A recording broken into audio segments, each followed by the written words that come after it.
साथीहरू सबैमा नमस्कार है। मेरो आवाज सुन्नुहुन्छ कि सुन्नुहुन्न सोध्नु होला।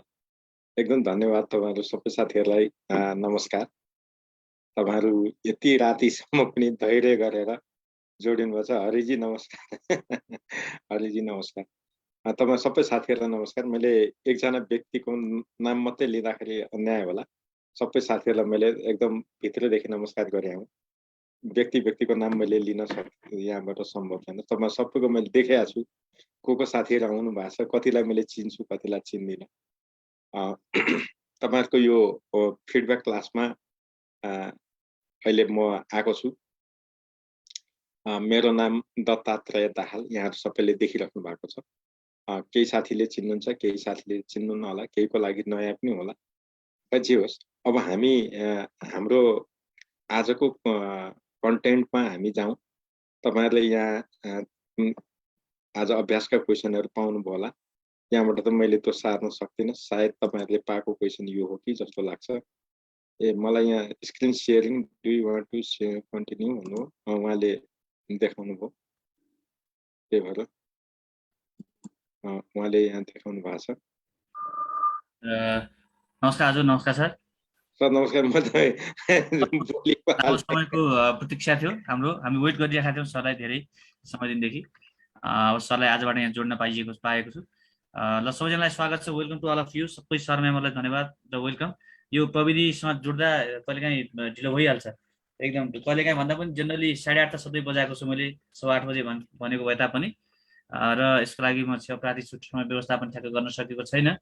वेलकम सबैजनालाई। फेसबुकमा लाइभमा हुनुहुन्छ करिब यहाँ 800-900 साथीहरू। तपाईँलाई सबैजनालाई स्वागत छ। र यहाँ रहनुभएको हजुरहरू पनि झन्डै यहाँ 915-16 जना हुनुहुन्छ। तपाईँलाई सबैजनालाई स्वागत छ, वेलकम। र अब हामी आज यही फिडब्याक सेसन अगाडि बढाउँछौँ। हजुरसँग भएको प्रश्न आई थिङ्क त्यही नै प्रश्न हो र त्यही प्रश्नलाई म अगाडि बढाउन चाहन्छु। यहाँ सरको माग चाहिँ फेसबुक पेजमा चाहिँ एजुकेसन अगाडि बढाइदिनु पर्यो भनेर धेरै पटक सधैँ आइरहन्छ। सो आज चाहिँ हामीले अब अल्टिमेटली त्यो पुरा गर्ने भयो र त्यसमा प्रश्न उत्तर सेसन र भोलिबाट हामी नियमित रूपमा यो हप्ताभरि साताभरि दैनिक रूपमा 20 देखि 30वटा प्रश्नसम्म एजुकेसनको सल्भ गर्नेछौँ। सञ्जय तिवारी सर भन्नुहुन्छ 8:30 ओके। यस ओके, 8:30 नै ठिक होला सर। हामी 8:30 बजेदेखि 10 बजीसम्म गरौँला। किन खाना खान सबैलाई हतार हुन्छ। हामीलाई पनि म्यानेज गर्न गाह्रो भयो। खासमा क्लास ठ्याक्क 8:15 बजेका क्लासहरू म्यानेज गरेसम्म टाइम लाग्न गाह्रो भयो। ओके, आई होप तपाईँहरू हामी पुग्यौँ करिब 741 जना पुगिसक्यौँ फेसबुक पेजमा पनि। तपाईँले आवाज कस्तो सुन्नुभएको छ कृपया सबैले एकचोटि लेख्नु होला। र फेरि पनि सबैलाई अनुरोध गरेँ कृपया सबैजनाले यसलाई एकदम व्यापक सेयर गरिदिनु होला। जहिले पनि मैले सधैँ अनुरोध गर्ने तपाईँले हाम्रो यो भिडियोलाई व्यापक जतिसक्दो सेयर गरिदिनुहोस्, नेपालैभरि पुर्याइदिनुहोस् सबै सर म्यामहरूलाई। र सबैजनाले नमस्कार सबैजनालाई नमस्ते, welcome to all of you. सबैलाई स्वागत छ। अब हामी सेसन अगाडि बढाउँछौँ। मैले धेरै बोल्यो भने मलाई गाली गर्नुहुन्छ मेरो साथीहरूले, यहाँबाट थाहा छ। आवाज आएको छ भन्दै हुन्छ, मलाई गाली गर्नुहुन्छ, म चाहिँ भागेँ। अब हजुरलाई सरले गाइड गर्नुहुन्छ। तपाईँले धेरै दिनदेखि खोजिरहनु भएको र सरले अब हामी यी क्वेसनहरूलाई छलफल गर्छौँ। हस् प्लिज अगाडि बढाउँछु। र अब पक्कै पनि हामीले यिनै प्रश्न थियो जस्तो लाग्छ। हाम्रो क्वेसन नम्बर चाहिँ अलिक फरक थियो कि थियो होला। यहाँ चाहिँ तपाईँले हेर्दाखेरि हामीले यसलाई चाहिँ क्वेसनलाई अर्को कति नम्बरमा थियो भने तपाईँहरूले हेर्दाखेरि यहाँ क्वेसन नम्बर सुरुबाटै राखेको थियौँ। सुरु जिके को क्वेसन थियो कि मिक्स थियो के थियो पनि थाहा भएन। ओके, 31 नम्बरदेखि माध्यमिक उत्तर दिएको संवैधानिक परिषदमा हुने सदस्यको कुरा भयो। माध्यमिक शिक्षा निरन्तर शिक्षा भनेपछि हामीले आई थिङ्क 31 नम्बरबाट म तपाईँलाई अनुरोध गरेँ कि सबै साथीभाइहरूलाई हाम्रो जो सर म्यामहरू जो जोडिनु भएको छ, हाम्रो प्रश्न तपाईँको क्वेसनमा आजको क्वेसनमा 31 नम्बरदेखि छ। र सरले यहाँ फिडब्याक क्लासमा तपाईँलाई क्वेसन 1 भनेर देखाइरहनु भएको छ। र तपाईँले त्यो बुझ्नुपर्छ है त। सबैजना साथीहरूले त्यो रूपमा अगाडि बढाउनु होला। हजुरसँग भएको प्रश्नमा हजुर जो सहभागीहरू जोडिनु भएको छ, हजुरसँग भएको प्रश्नमा तपाईँहरूले क्वेसन नम्बर 31लाई चाहिँ क्वेसन नम्बर 1 मानेर अगाडि बढ्नुहुन सम्पूर्ण सर म्यामलाई अनुरोध गरेँ। हजुर अब मैले हजुरलाई अगाडि बढ्न अनुरोध गरेँ हजुर। हस् सर। हस्, थ्याङ्क यू सर। सबै साथीहरूलाई नमस्कार। यसमा सबै साथीहरूले नमस्कार पनि भन्नुभएको छ। मैले फेरि केही साथीहरूलाई मेरो परिचय आवश्यक पर्ला। मेरो नाम दत्तात्रेय दाहाल हो। मैले शिक्षा मन्त्रालय सिस्टममा 30 वर्ष काम गरेँ, त्यसपछि छोडेको हुँ। मैले शिक्षा मन्त्रालय सिस्टममा बसेर शिक्षक सेवा आयोग, लोक सेवा आयोगका विभिन्न क्रियाकलापमा सहभागिता गरेको अनुभव छ। त्यो अनुभव मैले यहाँ सबै तपाईहरुलाई भन्न सक्दिनँ। तपाईहरुमध्ये यहाँ धेरैले पढ्ने क्रममा जस्तो एसएसटिपी को कुराहरू आउला अथवा आधुनिक प्रवृत्तिको जम्पिङ सम्मेलन अनि के रे डकार सम्मेलन यी कुराहरू पनि आउँछन्। डकार सम्मेलनमा इफाको लागि नेपालको तर्फबाट एउटा कन्ट्रिब्युटर पनि हुँ म। अनि नेपालको पहिलो शिक्षा नीति विशेष शिक्षा नीतिमा मेरो संलग्नता छैन, तर अनौपचारिक शिक्षा नीतिको मस्यौदा कार्यदेखि लिएर धेरै काम मैले गरेको थिएँ, म संलग्न छु। गाउँ शिक्षा योजना भनेर तपाईहरुले पढ्नुहुन्छ, त्यसको मोडल डेभलपर पनि मै हुँ। घमण्ड गरेर भन्नुहुन्छ होला यसले, भएको रियालिटी हो। त्यो मोडल अहिले पनि कार्यान्वयन हुँदैछ। अनि शिक्षकहरूलाई प्रदान गरिने तालिमको अहिले पछिल्लो प्रमाणीकरण तालिमको जुन व्यवस्था छ, त्यसको तयारीकर्ता एउटा सदस्य थिए, त्यसरी पनि काम गरियो। अनि यी भन्नुको मतलब तपाईहरुको कोर्समा अहिले जे जति कुराहरू तपाईहरुले पढ्नुपर्छ, त्यसमा अलमोस्ट काहीँ न काहीँ मेरो सहभागिता छ। म एउटै व्यक्तिको मात्रै कन्ट्रिब्युसन त होइन, धेरैजनाको छ। तर मैले आजको दिनमा पनि नेपाल सरकारको सेवा गर्दाखेरि तैँले देखिने काम के गरिस् भने राष्ट्रिय साक्षरता अभियान भनेर तपाईहरुले अहिले जुन काम गर्दै हुनुहुन्छ, म एउटा सानो कर्मचारी थिएँ। त्यो साक्षरता अभियान जन्माउन मेरो निकै राम्रो योगदान छ। मैले त्यति मात्रै भन्न सक्छु अहिलेको क्षणमा। अब यति भनिसकेपछि मैले धेरै भन्नु नपर्ला। यद्यपि मेरो प्रयत्न के हुन्छ भने तपाईहरुलाई यो फिडब्याक सेसनमा शिक्षासँग सम्बन्धित तर लुकेका सोध्न सक्ने सम्भावित एरियाहरूमा केन्द्रित भएर प्रश्नहरू बनाउने र त्यसको बारेमा डिस्कस गर्ने अथवा नबुझेका कुराहरू केही रहेछन् भने गर्ने भन्ने अभिप्राय हो। त्यो हिसाबले हामी यहाँ आएका छौँ। अब पहिले यहाँ के राखियो भने तल दिएका मध्ये संवैधानिक परिषदमा सदस्य नहुने व्यक्तिको पदाधिकारी कुन हो? हामीहरूले पढ्नुपर्ने चाहिँ शिक्षासँग सम्बन्धित। तपाईहरुलाई यो प्रश्न यसरी पनि सोध्न सक्छ है भनेर राख्यो। किन यस्तो सोध्नु? नसोधे पनि त हुन्थ्यो नि, संविधानको कुरो भन्नु होला। तर हामीहरूले के हेर्नुपर्छ भने जहिले पनि प्रश्न कमन ठाउँबाट सोध्दैन। चाहे शिक्षक सेवा आयोगले होस्, चाहे लोक सेवा आयोगले होस्, प्रश्न सोध्ने अड ठाउँबाट हो। असजिला जस्ता अरु जुन कमन रूपमा बगिराखेका छन् त्योभन्दा फरक किसिमको दृष्टिकोण भएको ठाउँबाट क्वेशन सोध्छ। यसमा हामीले कहीँ दुविधा राख्नै पर्दैन। अहिलेसम्मको प्र्याक्टिस त्यही नै। त्यसो हुँदाखेरि संविधानको क्रममा यहाँ हेर्दाखेरि संवैधानिक परिषदमा सबैजना यहाँ दिएका मान्छेहरू हुन्छ। यहाँनिर अड कुरा के छ भने राष्ट्रिय सभा र प्रतिनिधि सभा बीचको तुलना छ। प्रतिनिधि सभालाई बढी महत्त्व दिएको छ, त्यही भएर प्रतिनिधि सभाका सभामुख पनि यहाँ सदस्य हुन्छन् अनि प्रतिनिधि सभाका उपसभामुख पनि सदस्य हुन्छ। तर यहाँ सदस्य नहुने को त? यहाँ साथीहरूले च्याट बक्समा लेख्नु भएको छ, धेरै साथीहरूले लेख्नु भएको छ, भागी वाग्लेजी, सिर्जना श्रेष्ठजी, कल्पनाजी त्यस्तो त होइन यार, तपाईले चाहिँ सच्याउनु होला, एलबीजीले पनि सच्याउनु होला है। अनि केही साथीहरूले धेरै ठिकै छ, मैले तपाईहरुको इन्टेन्सन बुझेँ। तर मलाई के थाहा छ भने जो साथीले मेरो क्लास उपस्थित हुनु भएको छ उहाँहरू यस्ता कुरामा झुकिनुहुन्न, त्यो चाहिँ मलाई थाहा छ। यस्ता कन्फ्युजन ठाउँ मैले कहीँ पनि छोड्दिनँ। त्यही भएर यस्ता कन्फ्युजन ठाउँहरूबाटै तपाईँहरूलाई क्वेसन पनि सोध्छ। यसको सही जवाफ तपाईँहरूले दिइसक्नु भएको छ। यसको सही जवाफ हो राष्ट्रिय सभाका उपाध्यक्ष। राष्ट्रिय सभाको उपाध्यक्षलाई संवैधानिक परिषदमा सदस्य मानिएको छैन। जम्मा 6 जना सदस्य हुन्छ। यसमा हामीले कन्फ्युजन हुनु परेन। तर राष्ट्रिय सभाका उपाध्यक्ष चाहिँ हुँदैन। अरू पनि त दिन सक्छन् यहाँ विकल्प, अरू पनि विकल्प दिन सक्छ। अन्तत हामीहरूलाई काहीँ झुकिनै पर्दैन।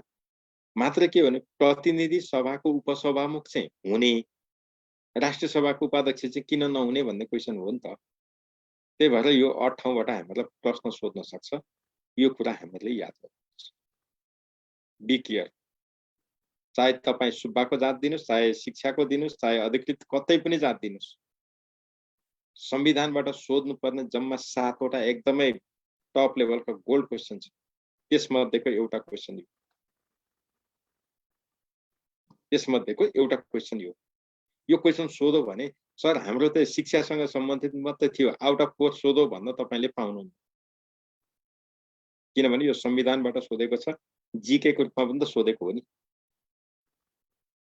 संविधानबाट सोध्नु भनेको, शिक्षा ऐनबाट सोध्नु भनेको, शिक्षा नियमावलीबाट सोध्नु भनेको जीके पनि भनिदिन सक्छ। त्यही भएर एउटा क्वेसनको ठाउँमा दुईटा पनि सोधिदिन सक्छ। त्यही भएर यी कुराहरूलाई फोकस गर्नै पर्छ। र तपाईले जतिजना तयारीकर्ता हुनुहुन्छ, संविधान, शिक्षा ऐन, शिक्षा नियम अनि शिक्षक सेवा आयोग नियमावली, स्थानीय सरकार सञ्चालन ऐनबाट सोधिएका क्वेसन विगतमा भयो भने तपाई कम्पिटिसनबाट आउट, स्योर आउट। त्यो तपाईको लागि आत्मघाती गोल सरह हुन्छ। कारण के हो भने यहाँनेरि नलेज लेभलको क्वेसन सोधिन्छ, प्रयोग लेभलका क्वेसन हुँदैन। नलेज लेभलको क्वेसन भनेको जनरली सजिला क्वेसन, घोक्ने सम्झिने, घोक्ने अथवा सम्झिने, लेख्ने। यहाँ बुझिरहनु पर्दैन। त्यो भएकोले यो कुराहरू तपाईहरुले याद गर्नुपर्छ। यस्ता खालका क्वेसन सोध्छ भन्ने अभिप्रायबाट यो राखियो। अब हामीहरूले 2 नम्बरको क्वेसन हेर्नु पर्दाखेरि यहाँनेरि थाहा पाउनु पर्यो, माध्यमिक शिक्षक द्वितीय श्रेणीमा 19 वर्ष कार्य गरी अवकाश पाउने शिक्षकले कति महिनाको खाइपाई आएको तलब, यहाँ खाइपाई आएको तलब भन्छ, बराबरको रकम उपदान बापत एकमुष्ट पाउँछन् भनेर क्वेसन छ। अब हामीले यहाँ बुझ्नुपर्ने कुरा के छ भने उपदानको जम्मा 3टा स्ल्याब छ, 3 वटा स्ल्याब के। एउटा 5 देखि 10, 10 देखि 15, 15 देखि माथि 20 भन्दा कम। त्यसैले 3टा स्ल्याब, 3टा समूह छुट्याएको छ। के भन्छ नि उपदान पाउनलाई स्थायी शिक्षक हुनु पर्यो, यसमा कहीं दुविधा छैन। उपदान पाउनलाई तपाईको सेवा अवधि 5 वर्ष पुगेकै हुनुपर्छ, त्यसमा पनि हामीलाई कन्फ्युजन छैन। तर उपदान चाहिँ कति पाउने छ कुरा त्यहाँ। अब यहाँनेर हामीलाई झुक्क्यौं, मानिलिउँ 5 देखि 10 वर्षसम्म काम गर्नु, 10 वर्ष एक्ज्याक्ट पुगेको छैन। एक्ज्याक्ट 10 वर्ष पुगेको छ भने 10 देखि 15 को स्ल्याबमा जान्छ। 5 वर्ष पुगेको, 5 वर्ष नागेको तर 10 वर्ष नपुगेको अवस्थामा जति वर्ष काम गर्नु भएको छ त्यसको आधा महिनाको दरले तलब दिने हुन्छ। त्यो कुन तलब हो त? 2टा तलब हुन्छ। तलब 2टा हुन्छ, तपाईहरु नझुकिनु होला। एउटा तलब भनेको सुरु तलब स्केल, त्यसलाई हामी के भन्छौं? Basic scale, starting pay scale जे भनौं। उदाहरणको लागि भोलि तपाईले शिक्षक सेवा आयोग पास गर्नुहुन्छ, नियुक्ति लिनुहुन्छ र तपाईले सुरुमा बुझ्ने तलब भनेको बेसिक पे स्केल हो, सुरु तलब स्केल हो तपाईले। जब शैक्षिक सत्र पार गर्नुहुन्छ त्यसपछि तपाईको एउटा तलब वृद्धि हुन्छ, अर्को वर्ष पार गर्नुहुन्छ फेरि अर्को वृद्धि हुन्छ। त्यसलाई हामी के भन्छौं? ग्रेड। ग्रेड रकम जोडिएको तलबलाई बढ्दै जान्छ र जुन दिन तपाई सेवा अवधि त्याग गर्नुहुन्छ, अवकाश पाउनुहुन्छ, राजीनामा दिनुहुन्छ या जागिरबाट निवृत्त हुनुहुन्छ, त्यो दिनभन्दा अघिल्लो दिनसम्म जुन तलब पाउनुभयो त्यसलाई आखिरी तलब भन्छ। त्यो तलबभित्र सुरु तलब स्केल पनि हुन्छ प्लस सुरु तलब स्केल पनि हुन्छ प्लस ग्रेड पनि हुन्छ। त्यो दुईटै जोडिएको र तपाईले सेवामा बहाल रहँदासम्म अन्तिम दिनमा जति पैसा तपाईको तलब छ त्यो तलबलाई आखिरी तलब भन्छ,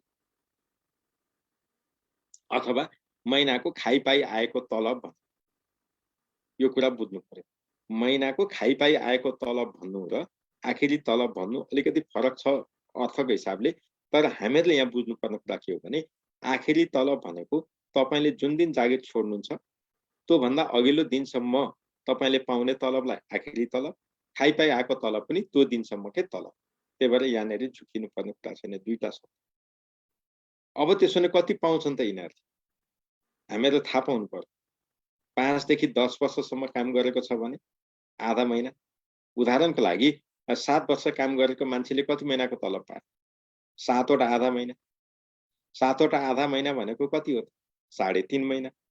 8 वर्ष काम गरेर कसैले जागिर छोड्यो, मान्नुस् भोलि तपाईले नि छोड्नुभयो, उपदान कति महिनाको पाउने? 4 महिनाको। 9 वर्ष काम गरेर छोड्नुभयो, कति महिनाको पाउने? 4.5 महिनाको। 6 वर्ष काम गरेर छोड्नुभयो, कति महिनाको पाउने? 3 महिनाको। ठिक त्यसै गरी तपाईले 10 वर्षभन्दा माथि 15 वर्षभन्दा कम काम गर्नुभएको छ, 10 र 15 को बीचमा छ भने जति वर्ष तपाईको सेवा अवधि छ त्यति नै महिनाको तलब तपाईले उपदान बापत पाउनुभयो। जस्तो 11 वर्ष काम गरेर छोड्नु भएको छ, कति महिनाको पाइयो? 11 महिनाको। 12 वर्ष काम गरेर छोड्नुभयो, कति महिनाको पाउने? 12 महिनाको। 13 वर्ष काम गर्नु भएको छ, अब कति महिनाको पाउने? 13 महिनाको। 14 वर्ष काम गर्नु भएको छ, कति पाउने? 14 महिनाको। 14 वर्ष 6 महिना काम गर्नुभयो, कति पाउने त? दामासाईले 14 महिनाको त तपाईले पाइ नै हाल्नुभयो। 6 महिना भनेको आधा वर्ष भयो।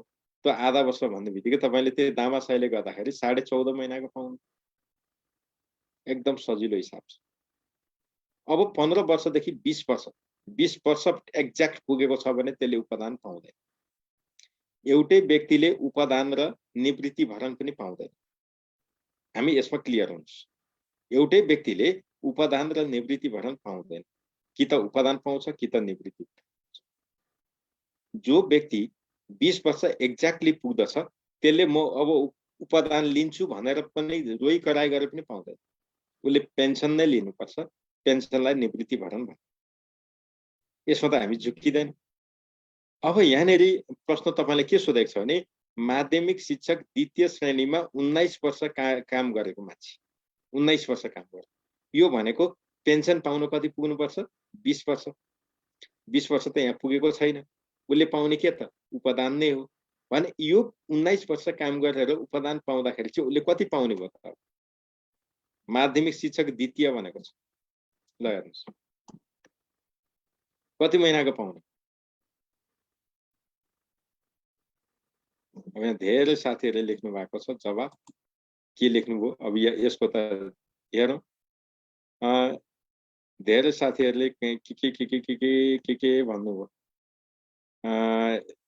अब मैले यहाँ नाम लिइनँ, मैले नाम लिइनँ है, तपाईहरुको नाम लिइनँ। मिश्रित आन्सर आयो। मैले देखेँ यहाँ केही साथीहरूको नाम पनि देखेको छु जसले मैले लिएको क्लासमा बस्नु भएको थियो, उहाँहरूले सहज जवाफ दिएको देखेँ। त्यति मात्रै मलाई अलिकति खुसी लाग्छ त्यस्तो आन्सर दिँदाखेरि। अब यहाँनिर सिम्पली हेरौँ कति महिनाको पाउँछ भन्ने कुरो। 19 महिनाको यो काम गर्नलाई 19 वर्ष काम गरेर निस्किने भन्नुको मतलब 15 वर्षदेखि 20 वर्षको बीचमा गर्नेले 1.5 महिनाको तलब पाउँछ। 1.5 महिना, 1.5। त्यसो गर्नको लागि मान्नुस् 19 वर्ष भनेको छ, 19 × 1.5 गर्नुस् कति हुन्छ? 19 महिना त स्वत आइगयो, त्यहाँ क्याल्कुलेसन थिच्नु पर्दैन क्या, दिमागले गर्ने हो नि त। 19 वर्ष भन्ने बित्तिकै 19 महिनाको तलब त सियोर भयो। अब बाँकी रह्यो 19 वटा आधा महिना।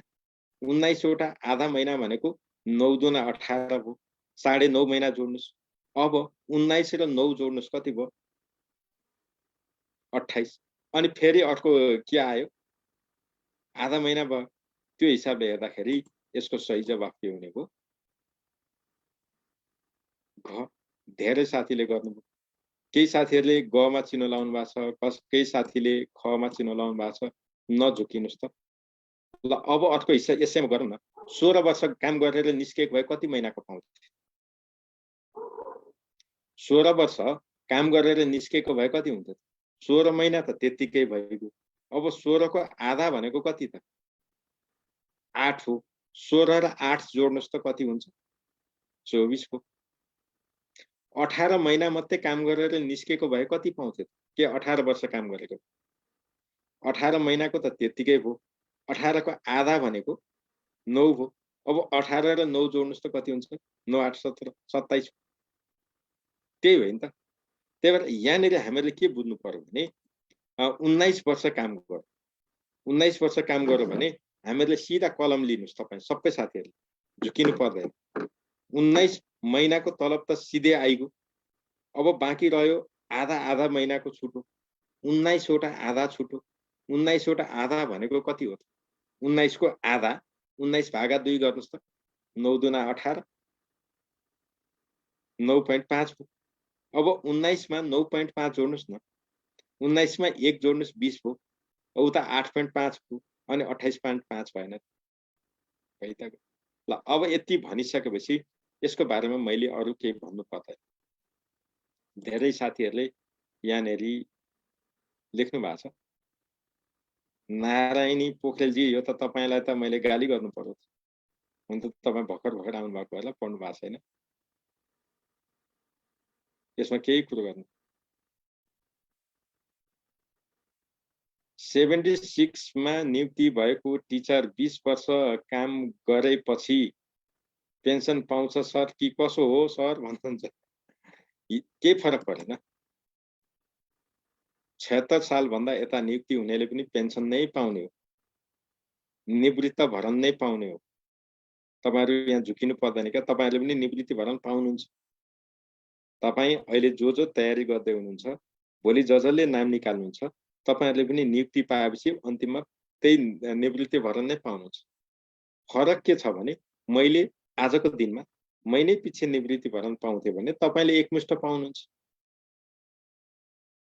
तपाईले एकमुष्ट पाउनुहुन्छ अर्को फरक के हो त भन्दा भोलि त्यति बेला तपाईले सेवा छोड्ने बेलासम्म यदि नियम परिवर्तन भएर महिनै पछि पाउने बनाइदियो भने महिनै पछि पनि पाउन सक्नुहुन्छ आजै त्यत्रो धेरै आकलन गर्नु पर्दैन तर तपाईले पनि पेन्सन पाउनुहुन्छ त्यो चाहिँ स्योर अब तेस्रो फरक के त भन्दा मैले पेन्सन पाउँदा मेरो तलबबाट अरु केही कट्टा गर्नु परेको थिएन सबै नेपाल सरकारले बिहोर्दिन्छ तपाईले पेन्सन पाउनलाई के भयो त तपाईको तलबबाट महिनै पछि कट्टा गर्छ जति कट्टा गर्छ 100% त्यति नै रकम नेपाल सरकारले थपिदिन्छ र तपाईले अवकाश हुँदाको बखत पाउनुहुन्छ कुरा त त्यही हो तर त्यसको लागि तपाईले 20 वर्ष काम गरेर जानु पर्यो अब 20 वर्ष काम नगरे चाहिँ पाउने कि नपाउने त त्यहाँ पनि पाउने तपाईले जम्मा गरेको पैसा त कुनै पनि हिसाबले निस्किदाखेरि पाउनुहुन्छ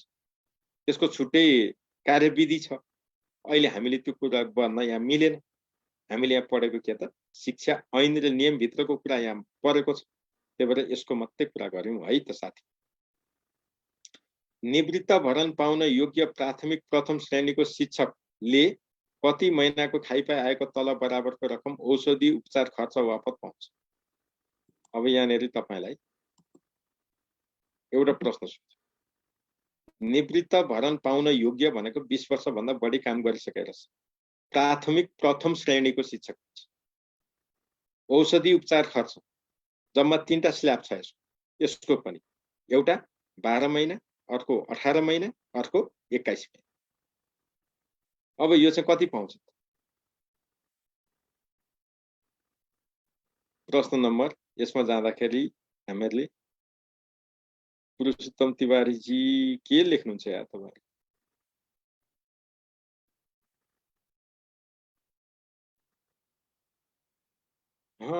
यो नतिजा हेर्दा त दुःख लाग्यो यो नतिजा हेर्दा त दुःख लाग्यो। त्यत्रो क्लासमा भनेको कुरा तपाईँहरू अब लिनु भएको थियो कि थिएन? मैले त कुरो बुझिनँ। औषधि उपचार कुरा गरेको छ यहाँ। औषधि उपचार हेर्नुहोस् न, अरू कुरा सोधेको छैन। औषधि उपचार खर्च पाउँदाखेरि प्राथमिक प्रथम श्रेणीको शिक्षक भनेको छ। प्राथमिक प्रथम श्रेणीको शिक्षक भनेको माध्यमिक तृतीय वा सो सरहको तलब स्केल पाउने शिक्षक हो। त्यही भएकोले यसले 12 महिनाको मात्रै तलब पाउँछ। यदि प्राथमिक द्वितीय श्रेणीको भएको भए 18 महिनाको, यदि प्राथमिक तृतीय श्रेणीको भएको भए 21 महिनाको। हामीले के बुझ्नु पर्यो भने माध्यमिक तह तृतीय द्वितीय प्रथम जति छन् त्यो सबैले 12 महिनाको, निम्न माध्यमिक द्वितीय र प्रथम श्रेणीको भए 12 महिनाको, प्राथमिक प्रथम श्रेणीको भए पनि 12 महिनाको। तपाईलाई शिक्षा नियमावलीबाट क्वेसन सोध्नु पर्यो भने यस्तै क्वेसन सोध्छ। यत्रो क्लासमा भनेको कुरा त बिर्सिनु भएन है साथीभाइहरू। यहाँनिर हामीहरूले त्यो कुरा चाहिँ बुझ्नुपर्छ। छवि थापाजी, यत्रो मैले भन्दैछु फेरि तपाईँ 21 मा किन जानुभएको? क्लासमा यो पढ्नु भएको छैन होला जस्तो लाग्यो। यहाँ नपढ्नेलाई त थाहा हुँदैन। तपाईले एक त कानुन मात्रै पढेर तपाईले बुझ्दै बुझ्नुहुन्न, त्यही भएर हाम्रो सहायता चाहिएको हो नि त। यो घोक्नु पनि पर्दैन। एकचोटि मैले त घमण्डै गरेर भन्छु, मैले पढाएको क्लासमा साथीहरूले यो सायदै बिगार्नु हुन्छ। जसले ध्यान दिनुहुन्न त्यो त बेग्लै कुरा हो, घोक्नै पर्दैन। मजाले बुझेर एकैचोटि कन्ठै हुन्छ। यो कहीँ झुकिने ठाउँ छैन। त्यही भएर यसको बारेमा मैले अरू केही भन्नु पर्दैन है। यहाँनिर अब अरू केही कुरा आएन। हामीले यहाँ के बुझ्नु पर्यो भने प्राथमिक शिक्षकको 3टा श्रेणी हुन्छ, तृतीय द्वितीय प्रथम। निम्न माध्यमिकको पनि तृतीय द्वितीय प्रथम, माध्यमिकको पनि तृतीय द्वितीय प्रथम। यसमा त तपाईलाई कन्फ्युजन छ। अब यी सबैको तलब के हो त? जो प्राथमिक शिक्षक तृतीय श्रेणीमा काम गरिरहेको छ ऊ द्वितीयमा बढुवा हुनु भनेको हो। निम्न माध्यमिक तृतीय श्रेणीको सरह तलब पाउनु हो कि होइन? हो। अनि प्रथम हुनु भनेको निम्न माध्यमिक द्वितीय र माध्यमिक तृतीय, यो 3 थरी शिक्षकको तलब एउटै हुन्छ। त्यही भएर यी सबैले 21 महिनाको तलब, यो प्राथमिक शिक्षक प्रथम श्रेणीले 21 महिनाको तलब औषधि उपचार खर्च बापत पाउन सक्दैन। उसले के पाउने रहेछ? 12 महिनाको तलब। है, मैले अहिले यति भने। यो नियमावली पढ्दाखेरि यसको बारेमा मैले डिटेल भन्ने भएँ। यसले तपाईलाई जुन अघिसम्म सोचिराख्नु भएको थियो त्यसको क्रम चाहिँ भङ्ग गर्नुपर्छ। तपाईको अब सोच्ने तरिका फरक, त्यसमा चाहिँ तपाईले सोच्नु।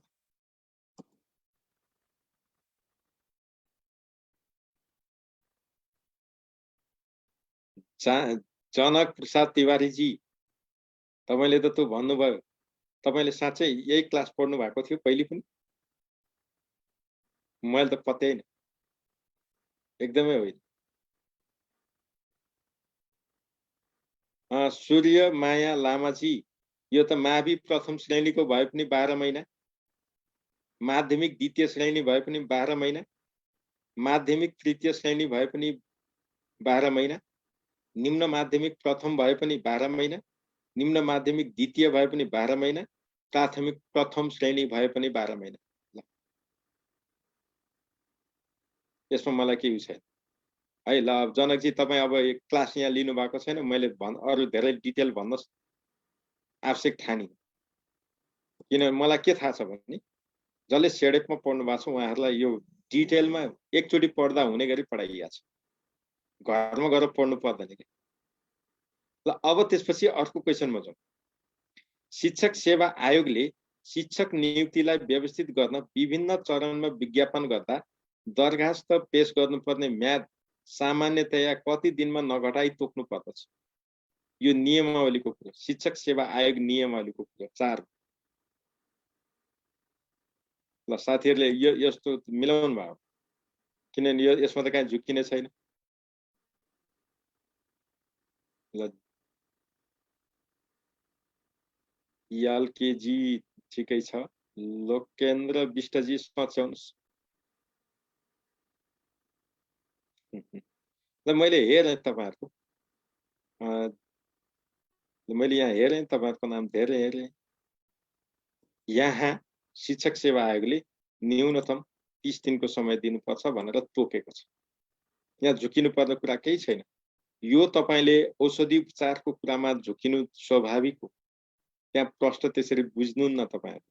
तर यो त तोकेकै छ, यसको बारेमा मैले केही भन्न सकेँ। अब त्यसपछि उपयुक्तताका आधारमा जोडा मिलाउनुहोस् भनेको छ। यहाँ के भनेको छ भने इकाइ प्रमुख, विद्यालय व्यवस्थापन समिति, शिक्षा सचिव, प्रधान अध्यापक यति कुरा दिएको छ। अनि यता के दिएको छ? आयोगबाट नियुक्ति वा बढाउका लागि सिफारिस भए आएका शिक्षकलाई विद्यालयमा नियुक्ति गर्नु, शिक्षकलाई तालिमको लागि छनौट गर्ने, दूर शिक्षा समिति, विद्यालयको वार्षिक बजेट तथा योजना बनाउने भनेको छ। ल अब तपाईहरुले यसको आन्सर के लेख्नु भयो भने प्रश्न नम्बर 5 यहाँ चाहिँ तपाईहरुकोमा कति पुगेको छ? ल हेमराज जी तपाईहरुलाई त धन्यवाद। तपाईँ राधेश्याम जी धन्यवाद, आशा जी धन्यवाद, ल रामजीलाई पनि धन्यवाद। यो सेडेप नेपाल नभन्नुस् न यार, तपाईको नाम छैन। किन सेडेप नेपाल भन्नुहुन्छ? तपाईको नाम लेख्नुस् न। यो त तपाईलाई निशुल्क बोनस क्लास दिइराखेको छ। जीवन शर्मा जी धन्यवाद। सूर्यमाया जी फेरि कहाँबाट तपाईँ सीमा पुग्नु? ल मैले यसको अरु कुरा यहाँ तपाईहरुको आन्सर लिनपट्टि लागिन। मैले आफ्नो कुरा भन्दै भएँ। इकाइ प्रमुख तपाईहरुले एउटा कुरा के बुझ्नुपर्छ भने लोकसेवा आयोग आफैले कहिले नियुक्ति दिँदैन कुनै पनि पद। ठीक त्यसैगरी शिक्षक सेवा आयोगले पनि आफै कुनै पनि पदको नियुक्ति दिँदैन। कुनै पनि शिक्षकको नियुक्ति दिने व्यक्ति को हो त आजको दिन? पद कुन हो? निकाय कुन हो भने इकाइ प्रमुख। त्यही भएर यसमा के कुरो भएन। इकाइ प्रमुखले आयोगबाट नियुक्ति वा बढाउका लागि सिफारिस भए आएका शिक्षकलाई नियुक्ति दिन्छ। त्यसपछि विद्यालय व्यवस्थापन समितिले के गर्छ त? यहाँ भएका मत विद्यालयको वार्षिक बजेट तथा योजना बनाउने त विद्यालय व्यवस्थापन समितिले गर्दैन, स्वीकृत गर्न चाहिँ गर्छ। त्यसो भने यसले गर्ने के त? शिक्षकलाई तालिमको लागि छनौट गर्ने। शिक्षकलाई तालिमको लागि छनौट गर्ने काम कसले गर्दो रहेछ? विप्यासले। त्यसो भने शिक्षा सचिव के हो त? दूर शिक्षा समितिको अध्यक्ष को हुन्छ? शिक्षा सचिव। झुकिनै परेन। प्रधान अध्यापकले के गर्छन् त? विद्यालयको वार्षिक बजेट तथा योजना बनाउने रहेछ।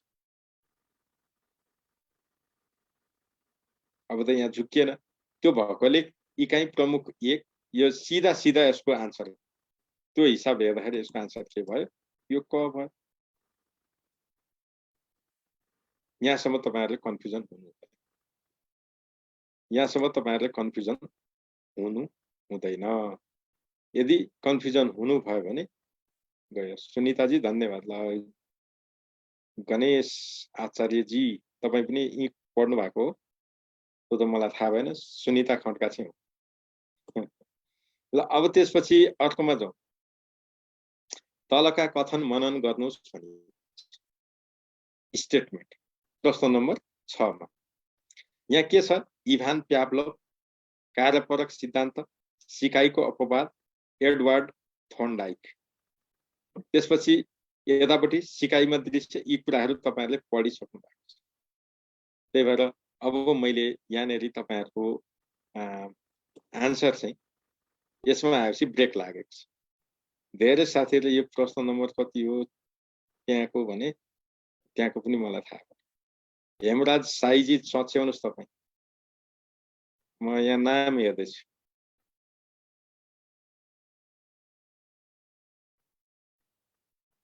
यो सेडेप नेपाल भनेर जसले त्यहाँ नाम गरिरहनु भएको छ साथी तपाई आफ्नो नाम लेख्नुस् न। आफ्नो नाम लेख्नुस् के? त्यस्तो नगर्नुस्। आफ्नो नामबाट आउनुस्। ल भयो। अब मैले तपाईहरुको यहाँ हेरेँ।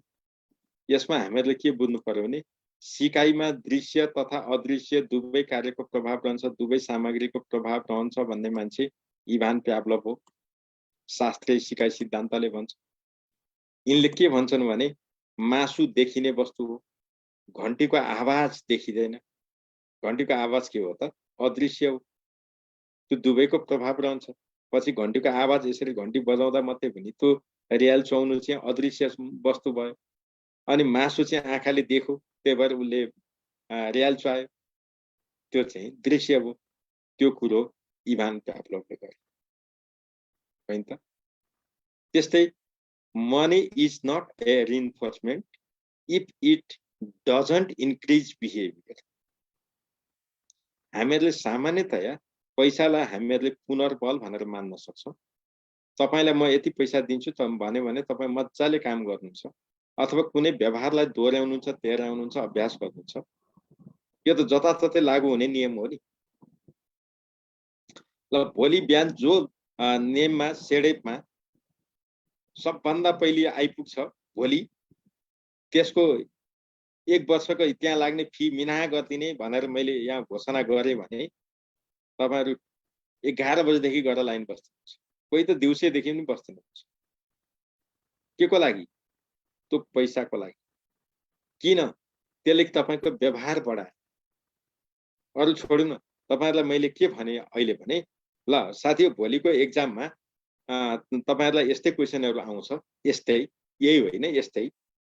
चलले 15 वटा भन्दा बढी मिलाउनुहुन्छ, सबैलाई 5-5000 रुपैयाँ फी डिस्काउन्ट गरिन्छ है भनियो। तपाई के गर्नुहुन्छ? डेफिनेटली तपाईले घरमा पढ्ने क्रियालाई के गर्नुहुन्छ? बढाउनुहुन्छ। जाँचको बेलामा तपाई किन अलिक पढ्नुहुन्छ? अरु बेला मस्त सुत्ने मान्छे जाँचको बेला भए पनि अलिकति भए पनि किताब पल्टाएर किन हेर्नुहुन्छ? यी सब के हो त? रिइन्फोर्समेन्टले, पुनर्बलले तपाईको व्यवहारलाई बढाउने काम गर्छ। त्यही भएर पैसाले हामीलाई बढाउँछ। पैसा के हो त? हाम्रो लागि पुनर्बलको एउटा साधन।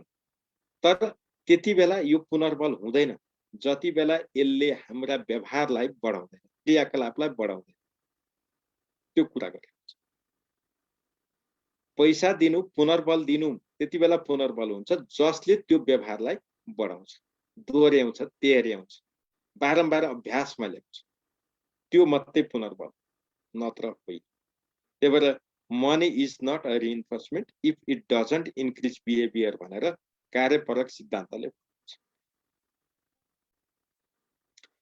त्यसपछि अर्को कुरा के भन्छ भने, बामे सर्दै गरेको बालकले हिँड्न थाल्नु। यो के हो त? फिजिक्स। फिजिक रिफ्लेक्स भन्छ। शारीरिक क्रिया। शारीरिक क्रिया भनेको के त? आँखा झिमिक्क गर्नु, कुनै चीज समात्नु, काहीँ पुग्न खोज्नु, जन्मेको बालकले चुस्नु, रुनु, दिशा गर्नु, पिसाब गर्नु, यी सबै के हुन्? शारीरिक क्रिया, जसलाई रिफ्लेक्सेस भनेर प्याभलोभले भनेको छ। अब त्यो हिसाबले हेर्ने भने ती शारीरिक क्रियालाई सिकाइ मानिदैन।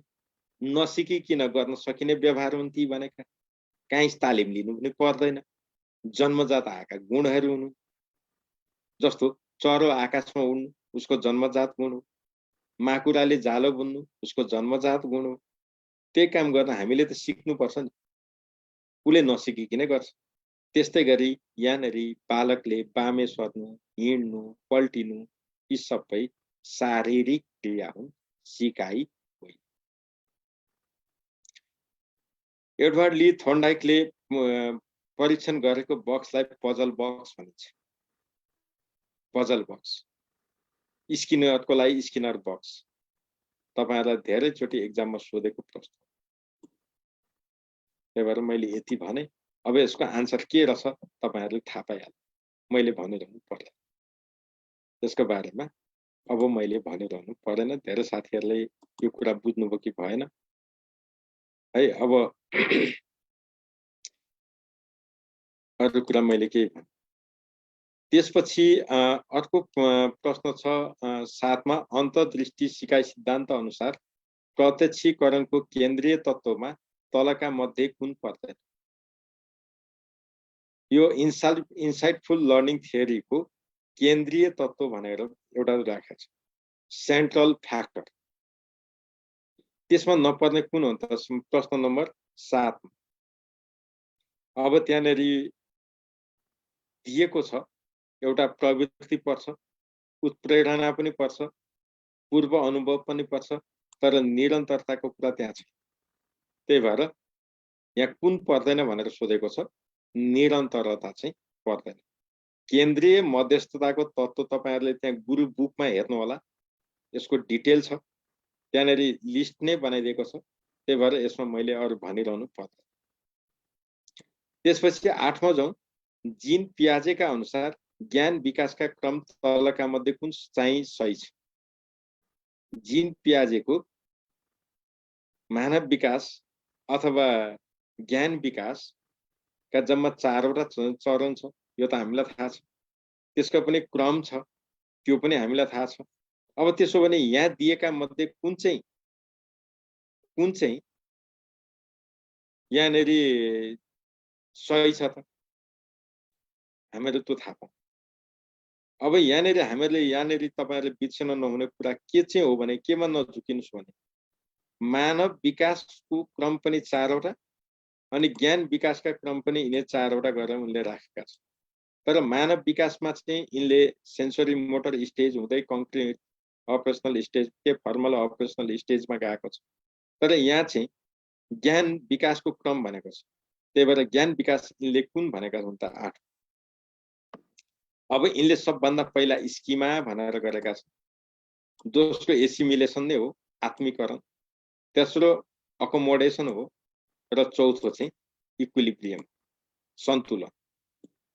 यिनले के भन्छन् भने तपाईले यो शिक्षक सेवा पढ्नु भन्दा अगाडि जति ज्ञान तपाईले प्राप्त गर्नु भएको थियो, त्यो ज्ञान तपाईको के हो? Schema, a block of knowledge. तपाईले पहिले नै सिकिसकेका ज्ञानको एक ढिक्का हो। अब नयाँ कुरो सिक्दाखेरि त्यो कुरो तपाईले पहिले सिकेका कुरासँग मिल्यो भने सहजै तपाईले आत्मीकरण गर्नुहुन्छ। यदि मिलेन भने तपाईको अन्तरस्करणले यो पो सही रहेछ, मैले सिकेको त गलत पो रहेछ भन्छ नि। त्यहाँनेरि तपाईले पहिले सिकेको ज्ञान अब के भयो? परिवर्तन। त्यसलाई अकोमोडेट गर्छ। तपाईलाई चित्त नबुझे पनि स्वीकार हुन्छ, यो ठिक रहेछ, मैले गलत सिकेको छु। अन्तिममा तपाईले फेरि त्यसलाई नयाँ धारणा बनाउनुहुन्छ र फेरि त्यो स्कीमामा रूपान्तरण हुन्छ। यो क्रमले जाँदाखेरि यसको सही आन्सर हो। 9मा जाउँ, विद्यार्थीले शिक्षकका बानी व्यवहारको अनुकरण गरेर पनि सिक्दछन् भन्ने मान्यता कोसँग सम्बन्धित छ? विद्यार्थीले शिक्षकका बानी व्यवहारको अनुकरण गरेर सिक्ने सिकाइ सिद्धान्त कुन हो? Learning by identification. Learning by identification, imitation कुनमा हुन्छ? त्यही भएर यहाँनेरि अब हामीहरूले थाहा पाउनुपर्ने को हो? अल्बर्ट बान्डुराको सामाजिक सिकाइ सिद्धान्त।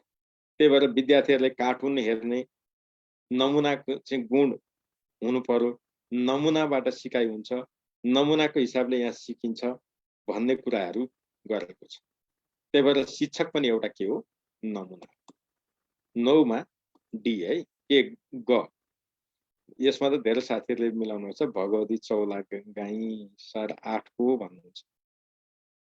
8 को त क भएन त भगवतीजी है। ल मैले अब यसको कुरा गरिन। अब त्यसपछि हामी 10मा जाउँ, उपयुक्तताका आधारमा जोडा मिलाउनुहोस् भन्यो। एउटा समस्याको उमेर, सृजनात्मक उमेर, शारीरिक प्रक्रियाको परिवर्तन, शारीरिक मानसिक संवेगात्मक सामाजिक पक्षको विकास। ल अब यो हिसाबले यतातिर जाउँ।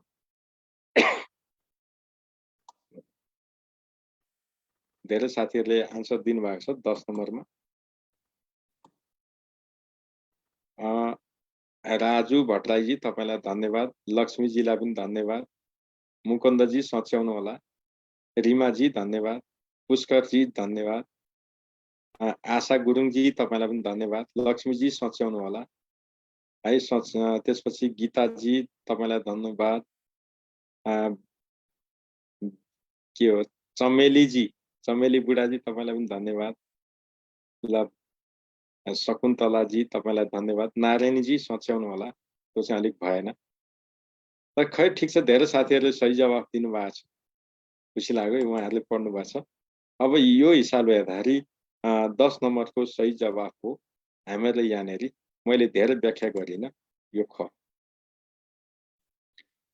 अब यहाँनेरि तपाईलाई के भनेको भने सृजनात्मक उमेर भनेर मनोवैज्ञानिकहरूले प्रयोग गर्ने नाम हो।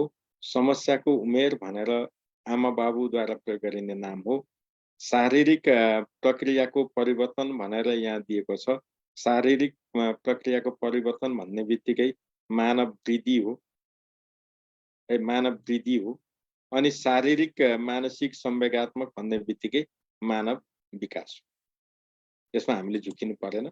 मैले के भने भने शारीरिक प्रक्रियाको परिवर्तन भनेको तपाईको उचाइ बढ्नु, दारी जुङ्गा हुनु, मेन्स्ट्रुएसन हुनु, स्वप्न दोष हुनु, यी सबै वृद्धि हुन्, मानव वृद्धि। त्यस्तै मान्छेको मानसिक संवेगात्मक सामाजिक पक्षको विकास हुनु, ज्ञान बढ्नु चाहिँ के हो? मानव विकास। यति कुरो तपाईहरुले पढिसक्नु भएको छ। अब हामी अर्कोमा जाउँ। अब मैले M6 ग्रुपको शिक्षाको 2 वटा मात्र पाठ पढाएको छ। हजुरले नै पुरा गरिदिनु होला। ओम प्रकाश के हो? अब सेडेप लेख्नु चाहिँ सेडेप नलेख्नुस् न भने के, आफ्नो नाम लेख्नुस्। अब कक्षा कोठा व्यवस्थापन गर्दा सबै विद्यार्थीहरूलाई अरूको भाषा, धर्म, संस्कृति, परम्परा आदिलाई आदर गर्ने भावना के रे यो त गयो त फेरि।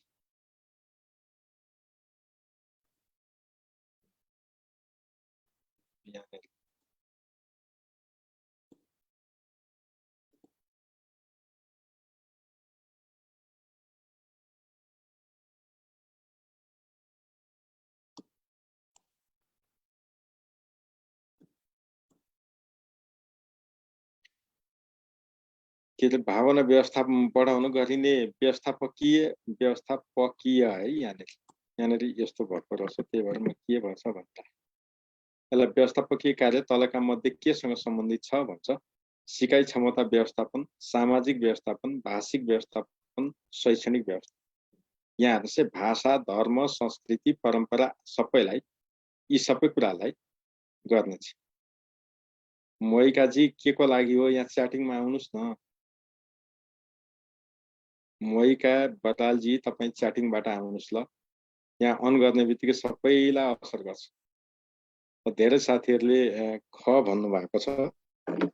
धेरै साथीहरूले ख भन्नुभयो। मैले पनि ख नै भने। चम्पाजीहरू सबै साथीहरूलाई धन्यवाद भने हो। सर हजुरको कक्षा लिने कसरी भनिदिनुस् न भन्नुहुन्छ। मेरो कक्षा कसरी लिने? एडमिसन गर्ने, एडमिसन गरेपछि त शिक्षाको बारेमा पढाउने त मैले हो। त्यही भएर तपाईहरु यसमा चिन्ता नगर्नुस् है। मैले अरु कुरा अहिले यहाँ धेरै कुरा केही पनि गर्दिन। ल मोहिकाजी तपाईले के सोध्न खोज्नु भएको थियो? तपाई च्याट बक्समा तपाईले लेख्नु भयो भने मैले देख्छु। तपाई एकजनालाई बोल्न दिँदा फेरि भोलि अर्कोलाई पनि दिनुपर्छ। त्यो मेरो लिमिटेसन बुझ्नु होला। यहाँ मैले तपाईको च्याट बक्स देखिन। तपाईको च्याट बक्समा आएन। तपाईहरुले त्यहाँ च्याट गर्दाखेरि तपाईले एउटा गल्ती गर्नुहुन्छ के भने मेन होस्टमा गर्नुभयो भने त्यो म कहाँ आउँदैन, त्यो माधव सरकोमा जान्छ। को होस्टकोमा गर्नुभयो भने बल्ल म कहाँ आउँछ। त्यति कुरो चाहिँ तपाईहरुले टेक्नोलोजीसँग फ्रेन्डली हुनुपर्छ है। ल अब यो हिसाबले हेर्दाखेरि हाम्रो 11 नम्बरको चाहिँ ख भयो। यो सामाजिक व्यवस्थापनबाट क्वेशन सोधेको। सामाजिक व्यवस्थापन। त्यसपछि 12 मा जाउँ। विद्यालयले समय समयमा सञ्चालन गर्ने वक्तृत्व कला क्रियाकलाप कार्य तलका मध्ये केसँग सम्बन्धित छ? दृश्य बुद्धि, भाषिक बुद्धि, तार्किक बुद्धि, शाब्दिक बुद्धि, इन्टेलिजेन्सको कुरा गरे। गार्नरको इन्टेलिजेन्ससँग सम्बन्धित छ। गार्नर अब जुन कुरो तपाई देखेर, चित्र देखाएर, तालिका देखाएर, चार्ट देखाएर, नक्सा देखाएर, कुनै ठाउँ देखाएर त्यसको बारेमा व्याख्या गर्नु छ, दृश्य बुद्धि। राम्रो निबन्ध लेख्नुहुन्छ, मौलिक भाषाहरूको प्रस्तुति गर्नुहुन्छ, सिलसिलेवार गर्नुहुन्छ, त्यस्ता भाषिक बुद्धि। वकिलले गर्ने जस्तो तार्किक बुद्धि। अनि शाब्दिक भनेको पनि भाषिकै बुद्धि हो। अब यहाँनेरि वक्तृत्व कलाको कुरा गरिन्छ। वक्तृत्व कला भने के हो? वाद विवाद। वाद विवाद भने के त? अब यो त तपाईहरुले पक्कै गर्नुभएको छ। यहाँ हेरौँ पहिला साथीहरुले के लेख्नु भएको छ। उहाँहरुले धेरैले के लेख्नु भएको छ, तर ल खुसी लाग्यो, मिलाउनु भएको छ, एकदम खुसी लाग्यो। ल साथीहरु एकदम धन्यवाद। यसको सही जवाफ हो तार्किक बुद्धि।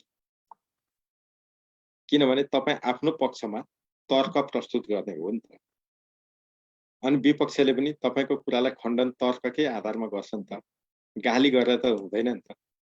मुडे बलले पनि त जितिदैन नि। तर्कसंगत कुरा गरिन्छ।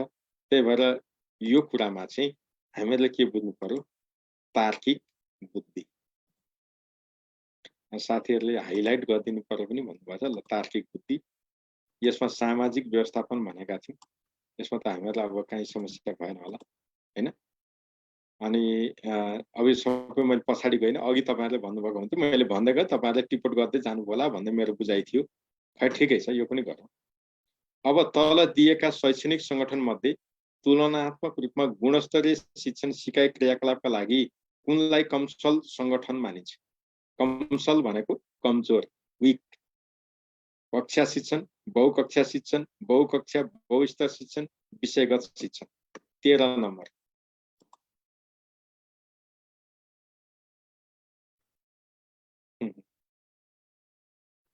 क त हुँदैन हौ साथी, कमा कसरी हुन्छ? ल मैले हेरेँ, धेरै साथीहरुले कता कता कता कता मिस्रिएर आए। 4 जनाले 4 वटा आन्सर भने जस्तै मिलिहाल्छ। केही कुरो भएन। कक्षा शिक्षण कुनै हालतमा हुँदैन। विषयगत शिक्षण हुँदैन। कक्षा शिक्षणमा एउटै शिक्षकले सबै विषय पढाउँछ। यो कमजोर कमसल मानिँदैन। एक विद्यार्थीको वैयक्तिक भिन्नता अनुसार शिक्षण गर्न सकिन्छ। विषयगत शिक्षण भनेको विशेषज्ञ शिक्षकले पुर्याउने सेवा हो। यो पनि कमजोर हुँदैन। बहुकक्षा बहुस्तरले प्रत्येक विद्यार्थीको सिकाइ, न्यूनतम सिकाइ ग्यारेन्टी गर्छ। तर बहुकक्षा शिक्षणमा त्यस्तो हुँदैन। बहुकक्षा शिक्षणमा त्यस्तो हुँदैन। त्यही भएर यसको सही जवाफ हो ख। यो बहुकक्षा शिक्षण भन्ने बित्तिकै 2 वा 2 भन्दा बढी कक्षाका विद्यार्थीलाई एकै ठाउँमा राख्ने, एउटै समयमा एउटै शिक्षकले जबरजस्ती पढाउने हो नि त। त्यही भएर कमसल नै हो। क्वालिटीको पर्सपेक्टिभबाट कमसल नै हो। तपाई एक कुशल शिक्षक भएकाले विपद व्यवस्थापन गर्न खटाइएको अवस्थामा यहाँ के लेख्नु पर्छ? धेरै साथीहरु आइसकेको छ। बहुकक्षा शिक्षण। सीता होइन, मैले यसको आन्सर भने, अब यसको जवाफ मैले अरु फेरि दिइन है साथीहरु। तपाई एक कुशल शिक्षक भएकाले विपद व्यवस्थापन गर्न खटाइएको अवस्थामा सडक अवरुद्ध भई एकातर्फ मात्र सवारी साधन सञ्चालनमा आउने अवस्थामा तल दिएका मध्ये कुन साधनलाई सडक पार गराउन पहिलो प्राथमिकता दिनुहुन्छ? कमा आगलागी नियन्त्रण गर्ने बाह्रौं यन्त्रलाई पहिला जान दिने, उद्धार टोली बोकेको साधनलाई पहिला जान दिने, एम्बुलेन्सलाई पहिला जान दिने, खाद्यान्न बोकेको साधनलाई पहिला जान दिने। तपाईको क्वेशन यही। अब तपाईहरुले जवाफ के दिनुभयो त यसको भन्दाखेरि? ल ए देवी अधिकारी जी, त्यस्तो होइन है। ल भयो, मैले बुझेँ। धेरै साथीहरुले सही जवाफ दिनुभयो, खुसी लाग्यो। तर यहाँ हाम्रो क्लास लिनु भएको छैन। जसले गल्ती गर्नु भएको छ क्लास लिनु भएको छैन। त्यो स्वयंसिद्ध तथ्य छ। यहाँ कसैले प्रमाणित गराउनु पर्दैन। त्यो मैले बुझिसकेँ। हामीहरुले के बुझ्नुपर्छ भने विपद व्यवस्थापन गर्दा सबभन्दा पहिला बाँच अनि बचाऊ। पहिला बाँच अनि बचाऊ। त्यो भनेको पहिला आफू बाँच्नु पर्यो अनि अरूलाई बचाउनु। अर्थात् पहिला मान्छेको जिन्दगी बचाउनु पर्यो। यो बाह्रौं यन्त्रले के गर्छ? मान्छे बचाउँछ। सम्पत्ति पो बचाउने हो। मान्छे बचाउँछ र बचाउँदैन। उद्धार टोली बोकेको साधन भनेको छ। उद्धार टोली त के, मान्छे मरिसकेपछि, त्यो घटना घटिसकेपछि, विपद आइसकेपछि कति बेला गएको हुन्छ, त्यहाँ बचे खुचेका छन् भने निकाल्ने त हो। त्यो त विपद घटिसकेपछि। यसले सिधै बिरामी बोकेर बिरामी बचाउन त यसले थाहा पाउनु पर्यो नि। खाने त पाउँदैन। तर हामीहरूले यहाँ के बुझ्नुपर्छ भने एम्बुलेन्सको प्रयोग जहिले पनि बिरामी बोक्नलाई नै।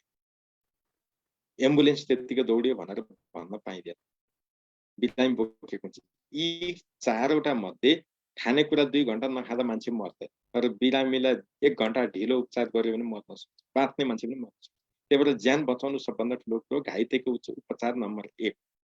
त्यही भएर यसको आन्सर के भनेको गमा चिनो लाउनु चाहिँ साथी यस्तो। तपाईहरुलाई यस्तै प्रश्न सोध्छ, सामान्य प्रश्न हो। पहिला मान्छेको जीव बचाउनेमा जान्छ, अनि मात्रै धन सम्पत्ति अरूको हुन्छ। उदाहरणको लागि तपाई एउटा व्यक्ति हुनुहुन्छ, तपाई नै हुनुहुन्छ, भूकम्प आयो, घर भत्कियो, मान्छे मरे, तपाई बाँच्नुभयो, उद्धार गर्न छिमेकीमा जानुभयो, तपाई के गर्नुहुन्छ? त्यहाँ एउटा मरेको लास देख्नुभयो, एउटा कुनामा भर्खरको सुत्केरी महिला देख्नुभयो, अर्कोमा घाइते देख्नुभयो, अर्को कुनामा वृद्ध देख्नुभयो। तपाई कसलाई जोगाउने त हो? मरेको लास पहिले झिक्न त तपाई जानुहुन्न होला, सुत्केरीलाई पहिला निकाल्न पनि जानुहुन्न होला। तपाईले त्यहाँ विवेक के प्रयोग गर्नुहुन्छ? जो घाइते छ, जसलाई तपाईको सहयोग सबसे आवश्यक छ, पहिला त्यसलाई गर्नु छ नि।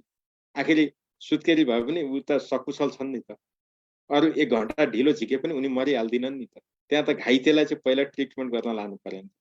त्यो खालको विवेक तपाईले प्रयोग गर्नुहुन्छ। यस्तोमा सोध्ने क्वेशनहरु यस्तो हुन्छ। विद्यालयहरुमा देखा पर्ने विद्यालय व्यवस्थापन समिति र बीचको द्वन्द्वलाई व्यवस्थापन गर्दा तल दिएका मध्ये कुन अवस्थाको समाधानलाई दिगो मानिन्छ?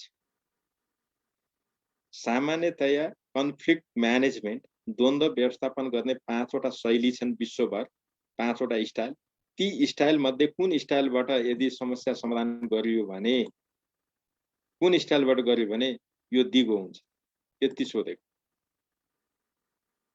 अब यहाँनेरि एक पक्षले हार्ने, अर्को पक्षले जित्ने अवस्थाको समाधान, दुवै पक्षले केही न केही गुमाउने अवस्थाको समाधान, दुवै पक्षले जितेको आभास हुने अवस्थाको समाधान सम्झौतामा गरिने छ। हामीले ग नम्बरमा चिनो लाउनुपर्छ। विन विन सिचुएसन हो यो भनेको दिगो, अरु कुनै पनि दिगो होइन।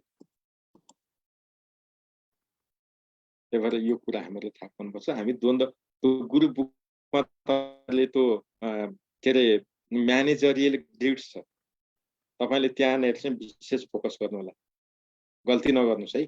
तपाईलाई अहिले पो यो भाषा यो राख्नु, क्वेशन यही हुन सक्छ, तर यसका अप्सनहरु त फरक गरेर दिन्छ। त्यही भएर त्यो गुरु बुकमा तपाईलाई प्रष्टसँग दिएको छ, पिक्टोरियल फर्ममा, घोक्नु नि पर्दैन, सजिलोसँग दिएको छ, त्यो कुरो याद गर्नु। शिक्षा मनोविज्ञानको अभिप्राय कुन होइन? सिकारुको स्वरूप जान्ने, शिक्षण विधिको छनौट गर्ने, सिकारुको समस्या थाहा पाउने, शिक्षकको व्यवहार अध्ययन गर्ने। तपाईलाई यही क्वेशन छ।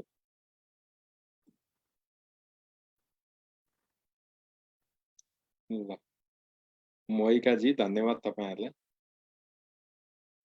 ल धेरै साथीहरुले गर्नु, तर ख त होइन यार, जे पाए त्यही त नभन्नुस् न। शिक्षा मनोविज्ञानले विद्यार्थीको सिकारुको कस्तो छ, कुन उमेरको छ, क्षमता के छ त्यो जान्दैन र जान्दछ। शिक्षण विधि कुन विधि छनौट गर्यो भने विद्यार्थीले शिक्षण अझै राम्रोसँग सिक्न सक्छन्, पाठसँग मिल्छ कि मिल्दैन, विद्यार्थीको सिकाइ क्षमता उनीहरुको स्तरसँग मिल्छ कि मिल्दैन, विद्यार्थी केन्द्रित क्रियाकलाप गराउने कि अन्तर्क्रियात्मकमा जाने कि शिक्षा केन्द्रित के गर्ने। शिक्षण विधिको छनौट पनि मनोविज्ञानको अभिप्राय।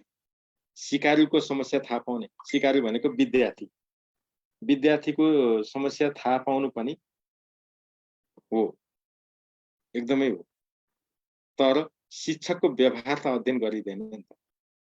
शिक्षकको व्यवहार चाहिँ यसमा अध्ययन गरिँदैन। त्यही भएर शिक्षकको के रे यहाँनेरि शिक्षकको व्यवहार अध्ययन गर्ने काम चाहिँ गरिँदैन।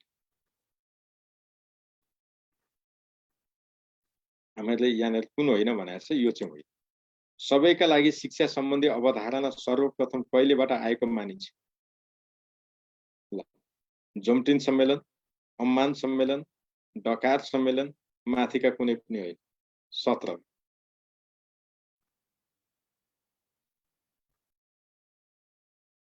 अब यहाँनेरि कुरा आउँछ। जोमटिन सम्मेलनले सर्वव्यापी शिक्षाको कुरा गरेको हो, युनिभर्सल प्राइमरी एजुकेसनको कुरा गरेको हो। डकार सम्मेलनले इफाको कुरा गरेको। एक थरी मान्छेले के भन्छन् भने जोमटिन सम्मेलनले सबैका लागि शिक्षाको बीजारोपण गर्यो भन्छ। त्यसो होइन। यसले के भनेको युनिभर्सल प्राइमरी एजुकेसन भनेको। कम्तीमा प्राइमरी एजुकेसन चाहिँ सर्वव्यापी हुनुपर्छ, विश्वव्यापी हुनुपर्छ भन्ने धारणा मात्रै ल्याएको। सबै भनेको को त? सबैको लागि भनेको के त? जन्मिदादेखि बाँचुन्जेलसम्मका सबैले शिक्षा पाउनुपर्छ भन्ने अब धारणा हो, सबैका लागि शिक्षा। त्यही भएर यसमा हामीहरूले तपाईहरुले केमा चिन्ह लाउनुभयो मलाई थाहा छैन। एकचोटि हेर्न मन लाग्यो यो पनि। ल डकार डकार डकार एकदम धन्यवाद। हामी अन्त जानै पर्दैन। डकार शब्द यसमा झुकिनु पर्दैन। डकार सम्मेलन सबभन्दा पहिला सबैका लागि शिक्षाको लागि गरेकै होइन। डकार सम्मेलन के को लागि गरेको थियो?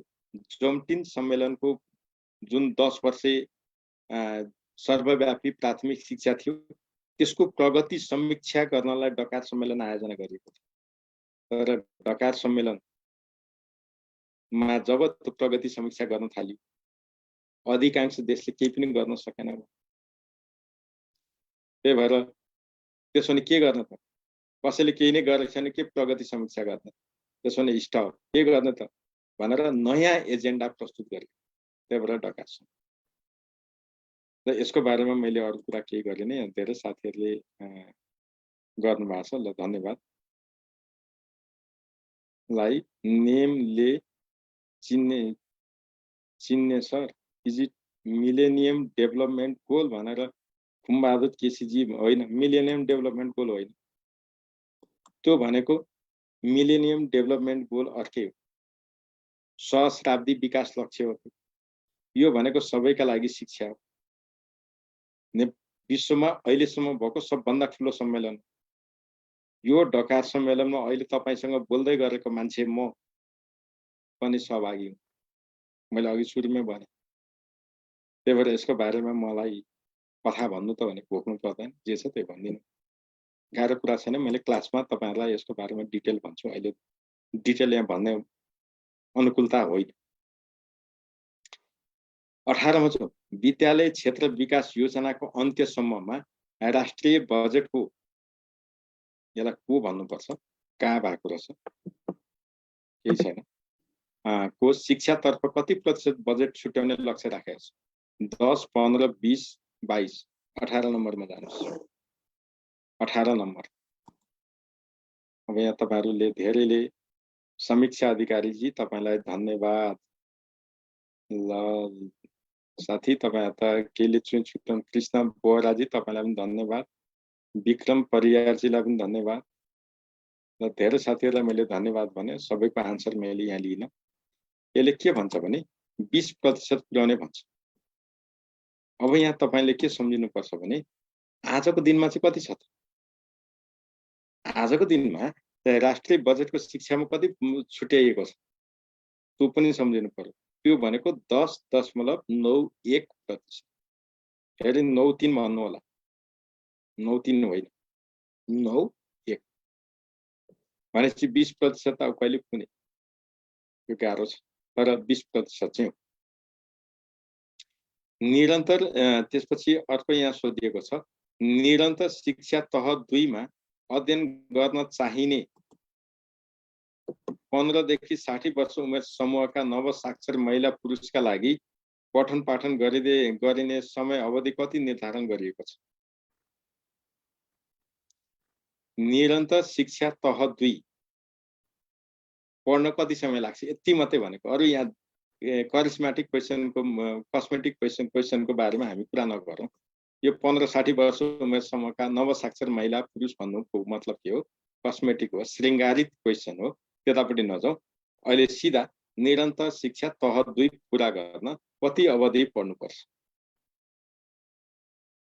तह 1 भने पनि तह 2 भने पनि यसको बारेमा मैले धेरै भन्दै परेन। हाम्रो 4 महिना। त्यही भएर यहाँ धेरै साथीहरूले आन्सर लेख्नु भएको छ। ए यो त लोकेन्द्र खत्रीजी तपाईँको नाम मैले सुनेको थिएँ, तपाईँ यहाँ पढ्नु भएको छैन, मैले बुझिसकेँ। ल भगवती चौलागाईजी तपाईँलाई धन्यवाद। त्यही भएर शुभ नारायण ठाकुरजी, तपाईँहरू जसले सही जवाफ दिनुभएको छ सबैलाई धन्यवाद। त्यसको बारेमा मैले केही भनिनँ। अब त्यसपछि तल दिएका मध्ये कुन शिक्षाले नेपालीको जीवनमा विद्यालय शिक्षाको अवसर दोस्रो पटक दिलाउँदै आएको छ? वैकल्पिक शिक्षा, दूर तथा खुला शिक्षा, समाहित शिक्षा, समावेशी शिक्षा। सेकेन्ड चान्स अफ स्कुलिङ, मेरो कुरा ध्यान दिनु होला। सेकेन्ड चान्स अफ स्कुलिङ यहाँ दिएका मध्ये कुनले गराउँदै आएको छ?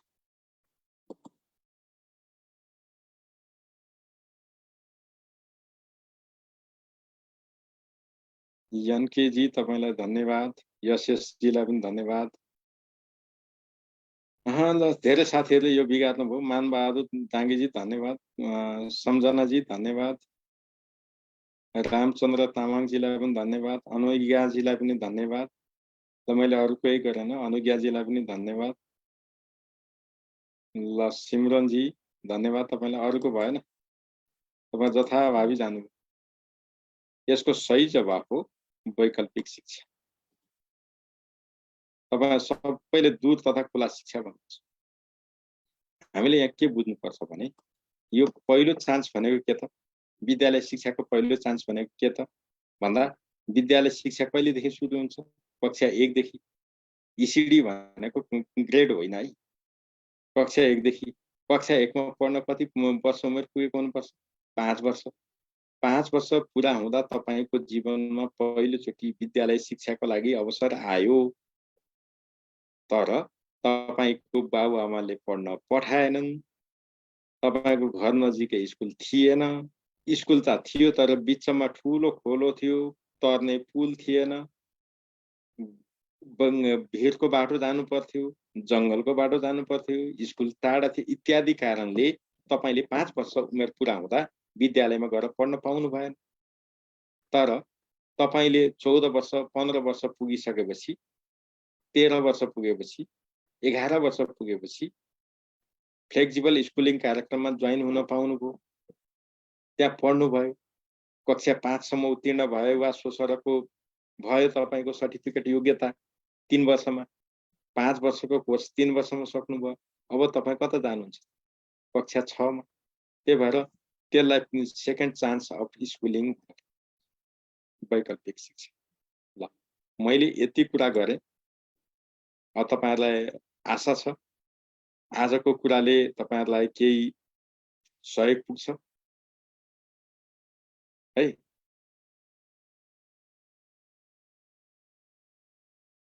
यो कुराहरु तपाईहरुले याद गर्नुपर्छ। मैले यति भने अब तपाईहरुका मैले यहाँ तपाईहरुलाई धेरैको कुरा सुन्न मन छ, तर यहाँ मोर देन 900 पपुलेसन छ। यो मेरो लिमिटेसन है। मैले यहाँ तपाईहरुलाई च्याट बक्स अन गर्ने बित्तिकै के रे यति यता खुलाइयो भने हामी अलि सम्भव नहुने हुन्छ र। हस् सर, मेरो तर्फबाट सक्यो। सबैलाई शुभरात्रि, नमस्कार। Thank you sir. हामी फेरि भोलि गर्छौं नि। भोलि फेरि 8:30 बजेबाट अर्को सेट फेरि सेट गर्छौं। दैनिक रूपमा यति गर्दै गयौं भने टपिक पनि क्लियर हुँदै जान्छ भन्ने हो सर खासमा अभिप्राय। सरले एकचोटि के 2-3 कुरा पनि के भन्दिनु पनि शेयर पनि गर्नुपर्छ साथीलाई पढ्ने बारेमा चाहिँ। अपेक्षा गरे। हस् सर, हस्, थ्यांक यू सर। ल फेरि पनि म तपाईहरुलाई निकै ढिलो भइसकेको छ। त्यही पनि मैले भन्ने कुरा के हो भने तपाईहरु सबै साथीहरुले जो पास गर्न चाहनुहुन्छ तपाईहरु सेडेपबाट उपलब्ध गराइएको गुरु बुकलाई मात्रै आधार मान्नुस्। मात्र गुरु बुकलाई। गुरु बुक पढेर म फेल भएँ भन्न तपाई मका आउनुस्, त्यसको जवाफ म दिन्छु, जिम्मेवारी मैले लिन्छु। त्यो बुकले तपाईलाई सपोर्ट गर्छ र हामीले दिने क्लासहरु तपाईले छुटाउन पाउँछ। क्लासमा भनेको बेलामा जुन कुराहरुलाई तपाईलाई हाइलाइट गरेर भनेको हुन्छ त्यो कुरा तपाई बिर्सिनु भयो भने निसन्देह तपाईले काम गर्नु, पास गराउनु।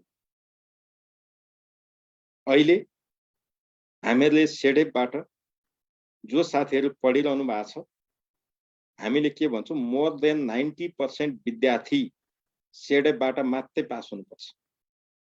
अन्तबाट पढेका जेसुकै होस्, हामीलाई मतलब छैन। सेडेपबाटै पास हुनुपर्छ। 1 पास हुनुपर्छ, 2 पास हुनुपर्छ, 3 पास हुनुपर्छ।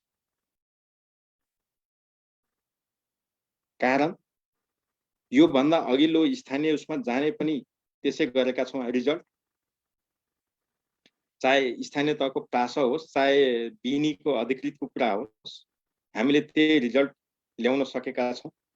हिजो जुन सेक्सन अफिसरको एक्जाम रिजल्ट आयो त्यसमा पनि त्यही छ रिजल्ट, र यो पनि त्यही हुनुपर्छ भन्ने हाम्रो दाबी।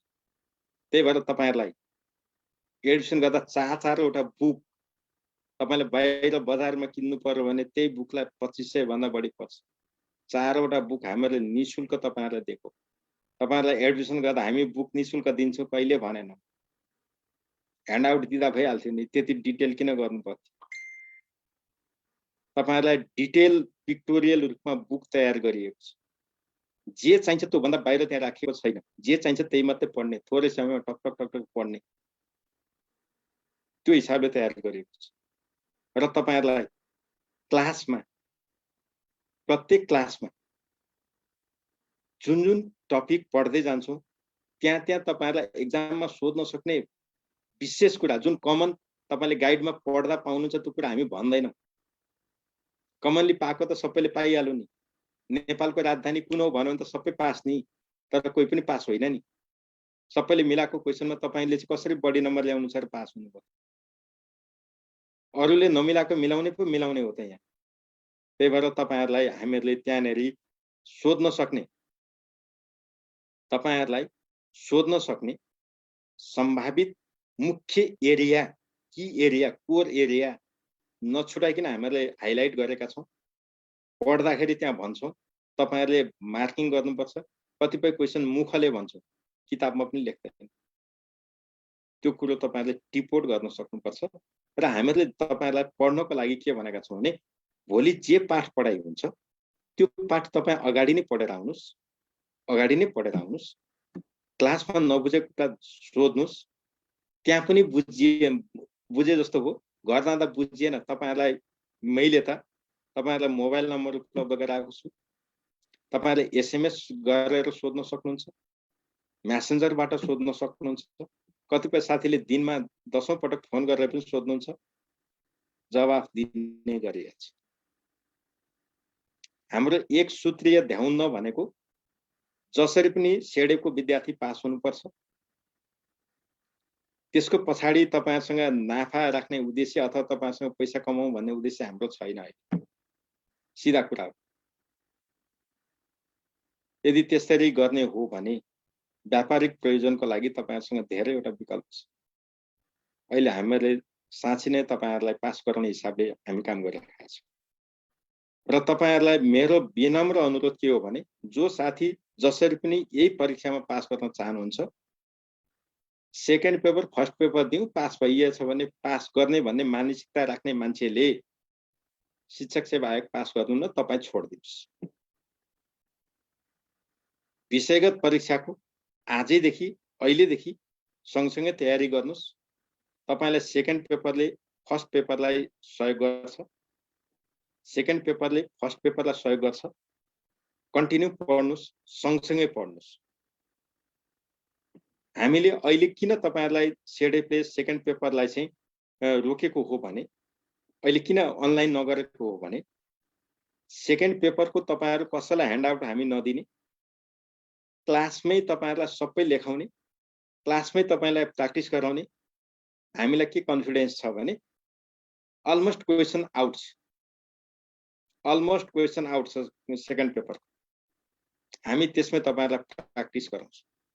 गाइडमा निकालेपछि त तपाईकै जस्तो त गाइड पर अर्कोले लेखिहाल्छ। सिक्रेट हाम्रो त्यही हो। र सेडेपमा पढ्ने विद्यार्थी जसले पढ्नुहुन्छ त्यो मान्छे फेल हुँदैन। अब पढ्नु भएन, लेख्नु भएन भने त तपाईको कुरा हो यार, त्यो त हामी के भन्न सक्दैन। तर हामीहरूले देखाएको बाटोमा हिँड्ने विद्यार्थी कुनै हालतमा फेल। नपत्याए स्थानीय तहमा पास हुने अधिकृत म 2-4 जना साथीको नाम भनिदिन सक्छु। उहाँहरूलाई सोध्नु होला। यहाँसम्म कि नेममै पनि भयो यो विद्यार्थी नपढाउ हाम्रो बदनाम हुन्छ, यस्तो विद्यार्थी राखेर के गर्ने, यो पासै हुँदैन भनेको विद्यार्थीलाई काउन्सिलिङ गरेर कोचिङ गरेर पनि पढाइयो, पास भएर अहिले अधिकृत हुनुहुन्छ। हामीले यसरी नमस्कार हजुर भन्नुपर्छ। त्यस्ता दृष्टान्त धेरै छ। यहाँ तपाईहरुलाई विज्ञापन गरेको होइन है, फेरि यसलाई गलत अर्थमा नलिनु होला। विज्ञापन गर्न जरुरी नै छैन। मात्र हाम्रो ध्यान के हो भने यसपालि धेरै विद्यार्थीहरू पुस्तकको नाममा ठगिनु भएको छ। जिन्दगीमा तपाईले एमएड सम्म पढ्दाखेरि 500 रुपैयाँको किताब किन्नु भएन, तर लोकसेवा शिक्षक सेवा आयोगको नाममा तपाईले 1000 भन्दा घटेको किताब पनि पाउनु भएन। आनन्द किन्नु भएको छ। त्यहाँ भित्र गल्ती नै गल्ती पढ्नुहुन्छ। के पढ्नुहुन्छ? शिक्षा ऐन। त्यही तपाईले निशुल्क डाउनलोड गर्दा हुने त्यहाँ छापेर तपाईलाई बजारमा ल्याइदिएको छ। अनि के बुझ्नु हो? त्यो त तपाईसँगै छँदै थियो नि। संविधान त्यही छँदै थियो नि। खै त तपाईहरु किन्दिनुहुन्छ त्यसरी चल्छ। एक महिनामा 20 वटा किताब निकाल्छ। कसरी निस्किन्छ? सम्भव छ तपाई आफै एउटा लेख लेख्नुस् न, तपाई आफै। यत्रो विद्वान मान्छे सम्भव छैन। हो त्यस्ता चिटिङहरुबाट थोर बहुत भए पनि रोक्ने कोसिस हामीले गरेका हौं। त्यही भएर तपाईहरुलाई बजारिया पुस्तकमा डिपेन्ड हुन नदिएर हाम्रो आधिकारिक रिसोर्सेस बुकमा तपाईहरुलाई गराएका छौं। त्यहाँ भएका कमी कमजोरीको बारेमा तपाई हामीसँग यसरी इन्टरेक्सन गर्न पाउनुहुन्छ। त्यहाँ यो कारणले यसरी यो आको हो भनेर हामीले भन्छौं। हामीले त्यसो गर्न गएका छौं। त्यही भएर यसको बारेमा मैले धेरै भन्दिन। तपाईहरुलाई मैले फेरि पनि दोहोर्याएर भन्छु, दोस्रो पेपर अहिलेदेखि पढ्नुस्, अहिलेदेखि पढ्नुस्। मलाई प्रष्ट थाहा छ तपाईको चैतमा फर्स्ट पेपरको एक्जाम हुन्छ, वैशाखमा रिजल्ट हुन्छ, असार अन्तिममा तपाईको सेकेन्ड पेपरको एक्जाम हुन्छ। तपाईसँग टाइम छ त्यहाँ पनि। तर मैले तपाईलाई किन अहिलेदेखि भनेको भने तपाईको निर्णायक पेपर भनेको सेकेन्ड हो, फर्स्ट हुँदै होइन। तपाईहरुलाई लाग्ला यहाँ सेकेन्डको त पास मार्क्स 40 हो, यसको 50 हो, यो गाह्रो छ। तपाई सेडेपमा पढेको कोही पनि विद्यार्थी एकचोटि राम्रोसँग क्लास लिनु भएको छ भने मात्रै पनि फर्स्ट पेपर ग्यारेन्टीका साथ पास गर्नुहुन्छ। तर तपाई दिलो ज्यानले घोटेर पढ्नुस्, तर सेकेन्ड पेपरमा तपाईले 40 ल्याउनलाई पनि सक्नुहुन्न साथी। दावाका साथ भन्छु म। मसँग पनि कपी परीक्षण गरेका लामो अनुभव छ। कति लेख्नुहुन्छ शिक्षा सेवाका साथीले मलाई राम्रै थाहा छ। तपाईले एसएलसी मा सेकेन्ड डिभिजन ल्याउन नसक्ने, प्लस 2 मा बल्ल बल्ल झुन्डेर पास हुने, ब्याचलरमा त्यही गर्ने, यसमा चाहिँ तपाईको फर्स्ट डिभिजन आउँछ भनेर पत्याउनु तपाई आफैले मूल्याङ्कन गर्नुस्। केही साथीहरुलाई यहाँ अन्यथा होइन। जो साथीहरु साइन्स ब्याकग्राउन्डबाट आउँदै हुनुहुन्छ, म्यानेजमेन्ट ब्याकग्राउन्डबाट आउँदै हुनुहुन्छ, तपाईहरुलाई भनेको होइन। तर जो साच्चै एजुकेसन ब्याकग्राउन्डबाट आउँदै हुनुहुन्छ, उहाँहरुको सुरुको मुहानदेखि कमजोर हुँदै आएको छ। प्लस 2 पढ्नुभयो गाउँमा, उहाँको दोष होइन। त्यहाँ पढाउने टिचर छैन। ब्याचलर गरेको टिचरले कनीकुथी गाइड हेरेर पढायो, बिचारा उहाँहरुको के भयो त हालत। जाँचमा अलिअलि चोरी चाकरी गर्न दिनुभयो, उहाँहरु खुसी हुनु। तर त्यसको फल अहिले भोग्दै हुनुहुन्छ। उहाँले साना भन्दा साना टर्मिनोलोजी बुझ्नुहुन्न क्लासमा। त्यहाँनिर हामीहरुलाई सकस भएको छ। त्यही भएर मैले तपाईहरुलाई अहिले पनि मैले भन्छु, तपाईहरु मध्ये अधिकांशले फर्स्ट पेपरमा 100 मा 100 ल्याउनुस्, तर सेकेन्ड पेपरमा तपाईले 40 कटाएन भने त्यो अर्थ छैन। अर्थै छैन। तपाईहरु मध्ये अधिकांश मोर देन 25% स्टुडेन्ट जसले फर्स्ट पेपर पास गर्नुहुन्छ, उहाँले 40 ल्याउन नसकेर फेल हुनुहुन्छ। ग्यारेन्टी हो। उदाहरण मसँग प्रशस्त छन्। सानो उदाहरण लिनुस्। हिजो अस्ति शिक्षक सेवा आयोगले लिएको लाइसेन्स परीक्षा हेर्नुस्। 6% विद्यार्थी पास हुने हो त? 6%? जब 40 आउने जति त सबै पास हो नि, होइन र? खोइ त। त्यही भएर यो पनि परीक्षा त्यही हो, तपाईको क्षमता त्यही हो, त्यही स्तर हो। त्यसलाई बढाउनु पर्यो। बढाउने के गरी? अहिले तपाईले सँगसँगै घरमा मजाले पढ्ने हो। जब हामीहरूको टार्गेट के हो भने तपाईहरुलाई त्यो क्लास चाहिँ अनलाइनबाट भर्सक नगरौँ। मलाई लाग्छ फागुनको दोस्रो हप्तादेखि हामी फिजिकल क्लास गर्न सक्छौँ। सरकारले अनुमति दिन्छ। त्यो भयो भने हामी तपाईहरुलाई फिजिकल क्लास नै गराउन खोजेका छौँ। क्लासमै गराउने, तपाईलाई कपीमै लेखाउने, तपाईहरुलाई कलम होइन डन्डा लिएर आउने हो क्लास। दारीजुङ्गा आएको भएर हामी विद्यार्थी भन्न छोड्दैन। क्लासमा बसुन्जेल तपाईहरु विद्यार्थी हो। मेरो क्लासमा त मैले डन्डा पनि हान्छु, हानेको छु, फरकै पर्दैन। तर विद्यार्थी फेल हुँदैन। पास हुन चाहने विद्यार्थी दौडेरै आउँछ। यसमा शंका छैन। हामी त्यही क्वेशन दिन्छौँ, त्यही क्वेशन प्र्याक्टिस गर्छौँ, त्यही सच्याउँछौँ, लेख्ने 5-6 वटा स्टाइल दिन्छौँ। त्यसमध्ये तपाईलाई जुन कम्फर्ट लाग्छ त्यो स्टाइल फलो गर्नुपर्छ। लेख्ने विशेष तरिका हुन्छ, फर्म्याट हुन्छ, त्यो कुरा फलो गर्नुपर्छ। कसरी फेल हुन्छ? कुनै हालतमा फेल हुन्छ। तपाई पढ्नु भएन, लेख्नु भएन, प्र्याक्टिस गर्नु भएन भने त डेफिनेटली फेल हुन्छ। शंका छैन। जसले अनलाइनबाट गर्छु भन्नुहुन्छ नखोके हुन्छ। सेकेन्ड पेपर तपाईलाई पास गर्न फलामको चिउरा चपाए भन्दा गाह्रो छ। तपाई इमेजिन गर्नुस् तपाईले शिक्षा शास्त्र पढ्दा ल फाउन्डेसन अफ एजुकेसनमा मैले 50 ल्याएको छु भनेर हात उठाएर देखाउनुस्। कति जना विद्यार्थीले देखाउनुहुन्छ? 500 जनामा मुस्किलले 3 जना 4 जना विद्यार्थीले देखाउनुहुन्छ। के गर्नुहुन्छ? त्यो भन्दा त गाह्रै क्वेशन हुन्छ। त्यहाँ भन्दा कमजोर क्वेशन त यहाँ सोध्दैन। स्ट्यान्डर्ड हुन्छ। त्यहाँ जति कपी जाँच्दाखेरि जति लचकता अपनाइन्थ्यो यहाँ अपनाइदैन। यहाँ भनेको कि पास कि फेल फाइनल। कसैलाई 1 अंक मायाको दिउँ भन्ने हुँदैन। दया माया चाहिँदैन। मैले 1 जना 2 जनाको कुरो गरे हैन बुढा सर। तपाईहरुलाई पिन्च होला। केही साथीहरुलाई पिन्च हुन्छ, स्वाभाविक हो यहाँ, किनभने मकै पिन्दा त्यो भित्र भएको घुन पिसिन्छ। मैले त्यो 1 जना 2 जना विद्यार्थीको कुरा गरेको छैन, मैले आम विद्यार्थीको कुरा गरेको। हामी शिक्षा सेवा, हामी जो शिक्षा सेवा पढ्दै छौं हाम्रो बेस नै कमजोर छ। मैले त्यति भन्न खोजेको। त्यही भएर त्यो बेस कमजोर भएकोले गर्दाखेरि अहिले हामीले त्यो बेसलाई सुधार्नु पर्छ। सुधारेनौं भने हाम्रो नाम निस्किदैन। त्यो सुधार्नको लागि हामीहरूले सकभर फिजिकल क्लासमा बसेर लेख्ने अभ्यासलाई हामीहरूले परिवर्तन गर्नुपर्छ। तपाईले जानेका कुरालाई पनि सिक्वेन्शियल हिसाबले गर्नुपर्छ। क्रम मिलाएरै लेख्नुपर्छ। अनि मात्रै नाम निस्किन्छ, नत्र निस्किदैन साथी। फरकै पर्दैन। तपाईहरुले जतिसुकै आदर्शको कुरा गर्नुस् न, म पत्याउँदिन नि। किनभने मैले पनि त शिक्षा सेवामा लामै समय खर्चेको छु। अब यहाँनेर के हो भने मैले त तपाईहरुलाई 1-2 वटा कुरा भनेको हो।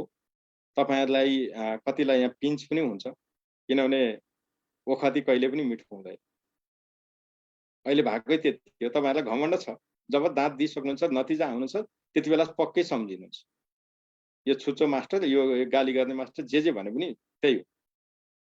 तर एउटा कुरा के हो भने यदि तपाई साँच्चै पास गर्न लाग्नु भएको हो, जसरी पनि पास हुनुहुन्छ भन्नुहुन्छ भने तपाईसँग समय छ। You can do it. तपाईले नै गर्ने हो, अरूले गर्ने होइन। मैले के गर्दिने होइन। मैले तपाईलाई पास या फेल गराइदिने पनि होइन। तपाईले नै गर्ने हो जे गर्ने। तर मुख्य कुरा के हो भने तपाईहरुलाई हामी लेख्ने तरिका सिकाउँछौं। कुनै पनि प्रश्नको फर्म्याटमा आन्सर कसरी गर्ने भन्ने कुरा सिकाउँछौं। जब तपाई फर्म्याटमा आन्सर गर्ने तरिका सिक्नुहुन्छ, तपाईसँग विषयवस्तुको ज्ञानको कमी चाहिँ हुँदैन। तपाईले कुनै पनि प्रश्न नजानेर बिगार्नुहुन्छ, जानेरै बिगार्नुहुन्छ।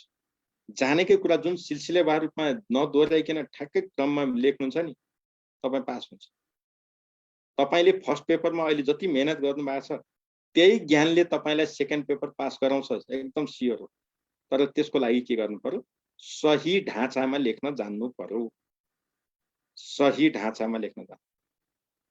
सही ढाँचामा लेख्न जान्नु भएन भने तपाईले जतिसुकै जानेको भए पनि काम लाग्दैन। त्यही भएर मैले तपाईहरुलाई एउटै कुरा के भने सेकेन्ड पेपर आजैदेखि पढ्नुस्। त्यसले तपाईलाई फर्स्ट पेपरलाई सहयोग गराउँछ। ठीक छ, घरमै पढ्नुस् न, के फरक पर्छ? के फरक परेन? सेकेन्ड पेपर पढ्नुस्। अब तपाईले जब चैतमा तपाईको फर्स्ट पेपर सकिन्छ, मानिलिउँ चैतमा फर्स्ट पेपर हुँदासम्म त हाम्रो यो अहिलेको स्थिति त पक्कै सुधार आउँछ। केही नभने फिजिकल क्लास त हुन्छ, हामीसँग त्यहाँ पनि 2 महिना समय रहन्छ। हामीलाई तपाईको विषयगत परीक्षामा कम्तीमा 1 महिनाको समय हामीलाई चाहिन्छ। किनभने तपाईहरुलाई त्यो प्याटर्नमा लेख्ने सक्ने बनाउनलाई 10 दिन तपाईहरुलाई निरन्तर अभ्यास गराउनै पर्छ। निरन्तर अभ्यास गराउनै पर्छ।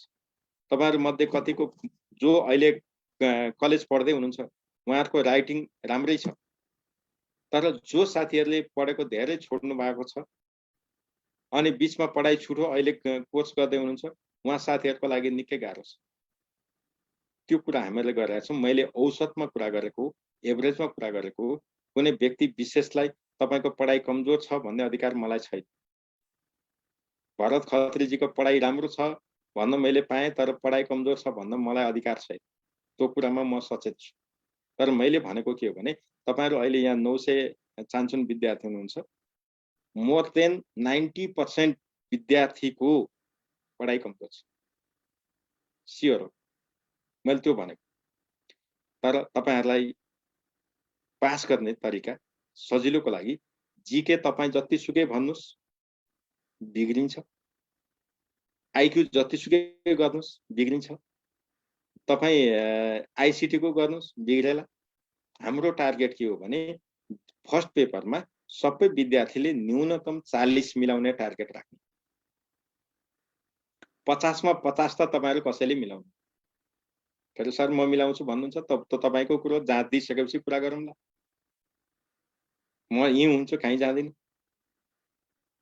खोक्नै पर्दैन त खोकाइयो। तर हाम्रो टार्गेट के हुनु पर्यो, एटलिस्ट 40 मिलाउने हुनुपर्छ फर्स्ट पेपर। त्यो भनेको कसैको 42 होला, कसैको 45 होला, कसैको 46 पनि पुग्ला। तर तब त्यो त्यसको मतलब के हो, तपाई अहिले पनि कम्पिटिसनमा हुनुहुन्छ। तर जब तपाई सेकेन्ड पेपरमा जानुहुन्छ, सेकेन्ड पेपरमा तपाईले जसले 55 कटाउनुहुन्छ, no one can stop you. तपाई कतिले कसरी बुझ्नुभयो? जसले 55 कटाउनुहुन्छ तपाईलाई कसैले रोक्न सक्दैन। सेकेन्ड पेपरमा 100 मा 55 जाब के हो भन्नुहुन्छ? पहिला लेखेर ल्याउनुस् न। तपाईलाई यही क्लासमा आउनुस् न, म तपाईलाई क्वेशन दिन्छु, तपाईलाई स्वयं मूल्याङ्कन गरेर तपाईलाई हो भने बनाएरै पठाउँछु। त्यतिकै मैले बोलेको छैन। स्थिति थियो। त्यो भएकोले तपाईहरुले फर्स्ट पेपरमा 40 कटाउने गरी पढ्नुपर्छ। त्यो भनेको सबै म मिलाउँछु भन्ने तपाईको उद्देश्य हुनु स्वाभाविक हो। शिक्षाबाट क्वेशन बिग्रिनु हुँदैन, ऐन नियमबाट क्वेशन बिग्रिनु हुँदैन, कानुनका कुराहरु त्यो बिग्रिनु हुँदैन। तपाईलाई मानौ न के रे 12 वटा चाहिँ के रे जीके सोधेको छ। 10 वटा मिलाउनु भने राम्रै भयो। आईक्यू 8 वटा थियो, 7 वटा मिलाउनु भयो, कहाँ के चाहिँ बिग्रियो? राम्रै छ। तपाईलाई आईसीटी मा 5 वटा क्वेशन थियो, 4 वटा मिलाउनु भयो, के बिग्रियो? हुने त त्यही हो नि। त्यसो गर्दा पनि तपाईको 42-45 त पुगिहाल्छ। अनि तपाई किन आत्तिनु? नआत्तिनै पर्दैन। यसमा के गरे पनि आत्तिनु पर्दैन। तपाईहरु मान्नुस्, सबभन्दा कमजोर भएको विद्यार्थी पनि शिक्षा सेवाको 6औं अधिकृत तहमा पास गराउने मान्छे म तपाईसँग बोल्दै छु। तपाई महालक्ष्मी गाउँपालिकाको शिक्षा अधिकृतलाई सम्झिनुस्। राई थरको हुनुहुन्छ, मैले नाम भन्दिन। मैले त्यतिसम्म तपाईलाई सूचना दिन्छु। पास हुनुभएको छ। सोध्नुस्, हामीले विशेष जादु केही गरेका छैन, तर पास हुनुभएको छ। त्यही भएर तपाईहरुले अन्तिममा मैले एउटै कुरा के भन्छु भने तपाई सबै साथीहरु मेहनत गर्नुस्। पहिलो पेपर, दोस्रो पेपर सँगसँगै पढ्नुस्, रुटिन बनाउनुस् र पढ्ने तरिका के हो भने दैनिक 6 घण्टा समय तपाईले घरमा पढ्नुस्। 6 घण्टा। पहिलो सिटिङ तपाईको 2 घण्टाको हुनुपर्छ। 2 घण्टा पढेपछि तपाईले ब्रेक लिनुपर्छ। ब्रेक भनेको आधा घण्टा 1 घण्टाको। अरु काम गर्नुस् न। खाना पकाउनुहोस्, गीत गाउनुहोस्, टिकटक बनाउनुहोस्, भिडियो अपलोड गर्नुहोस्, जे गर्नुहोस्, फेरि अर्को 2 घण्टा पढ्नुहोस्। यहाँ हामीसँग पढेको टाइम होइन, त्यो बाहेकको टाइम। अब त्यसपछि अर्को हामीले गर्नुपर्ने के भने त्यसरी 6 घण्टा पढ्ने, तर रुटिन बनाएर। एउटै विषय मात्रै पढ्ने होइन, सबै विषय पढ्ने रुटिनमा। त्यसो गर्दाखेरि तपाईँको सेकेन्ड पेपर पनि सँगै हुन्छ। त्यसो गरियो भने सहजता हुन्छ। मैले अब यति राति भइसक्यो, यहाँ धेरै साथीहरूको धेरैवटा गुनासो यता पनि आइराखेको छ र तपाईँहरूले यहाँ धेरै च्याट लेख्नु भएको छ। मलाई थाहा छ कहिले गाली गर्नुभएको छ, कहिले प्रशंसा गर्नुभएको छ। त्यो दुईटै कुरासँग मलाई चासो छैन। मलाई एउटै चासो छ, तपाईँले पास गर्नुपर्छ। मैले यसरी सर म्याम नमस्कार भन्न पाउनुपर्छ, मेरो स्वार्थ त्यति हो। त्यही भएर हामी यसमा लागि परेका छौँ। एउटै कारण के हो भने जुनसुकै विद्यालयमा पनि सेडेपको एउटा विद्यार्थी हुनुपर्छ भन्ने हाम्रो अहिले लुकेको मन्त्र त्यति। सेडेपको विद्यार्थी त्यहाँ जाँदा त हामी हेड सर हेडमिस भनिहाल्छौँ नि। त्यही भएर यसको लागि मैले अरू केही कुरा भनिनँ। ल अरू मैले यहाँ केही कुरा नगरिकन आजलाई बिदा। तपाईँहरूसँग फेरि भोलि भेट्छौँ। जो साथीहरूलाई मेरो भनाइले अप्रिय लाग्यो क्षमा माग्दिनँ। तपाईँलाई अप्रिय लागोस्, एक्जाम सिद्धिएपछि यही कुरामा फेरि म तपाईँसँग कुरा गर्न तयार छु। मेरो कुरा यदि फरक परेछ भने मसँग कुरा गर्नु, त्यसमा म एकदमै कन्फिडेन्ससँग भनेको छु। तपाईँहरू जो साथी सेडेपमा पढ्दै हुनुहुन्छ, गुरु बुक भन्दा बाहेक तपाईँलाई मैले पढ्नुहोस् भनेर कहिले भन्दिनँ। गुरु बुक भन्दा बाहिर पढ्ने भनेको तपाईँले संविधान अरिजिनल पढ्नुहोस्, ठिक छ। शिक्षा ऐन नियम यी जे छन् तपाईँले अरिजिनल डकुमेन्ट पढ्नुहुन्छ, त्यसमा मलाई कुनै आपत्ति छैन। तर बाहिरको अरू कुनै किताब पढ्न पाउनु। त्यति गर्दा तपाईँ फेल हुनुभएछ भने त्यसको जवाब चाहिँ म लिन्छु। मैले भनेको छु त्यतिकै यति कुरा गर्नु जरुरी छैन है। ल अब सबै साथीहरूलाई मैले शुभरात्रि भने। जो साथीहरूलाई मन दुखी नै राखोस्। जुन दिन तपाईँले पास गर्नुहुन्छ त्यो दिन मैले नै हो तपाईँहरूलाई नमस्कार गर्ने, तपाईँहरूले होइन। अहिलेको लागि मैले तपाईँहरू विद्यार्थी नै हुनुहुन्छ, केही फरक पर्दैन। तर पढाइलाई हेलचेक्राइ नगर्नुहोस्। फर्स्ट र सेकेन्ड पेपर सँगै पढ्नुहोस्, समय बाँड्नुहोस्। दैनिक 6 घण्टा तपाईँको अभ्यास हुनुपर्छ। लगातारको 6 घण्टा हुँदैन। 2 घण्टा पढिसकेपछि 1 घण्टा ब्रेक गर्नुहोस् अनि फेरि पढ्नुहोस्। केही फरक पर्दैन, पास हुन्छ। र तपाईँहरूले नबुझेका कुराहरू सोध्न सक्नुहुन्छ। नबुझेका कुराहरू कुनै पनि स्वरूपबाट माध्यमबाट सोध्न सक्नुहुन्छ। मैले यति भने र सबै साथीहरूलाई नमस्कार, शुभरात्रि, बाई बाई, भोलि भेटौँ।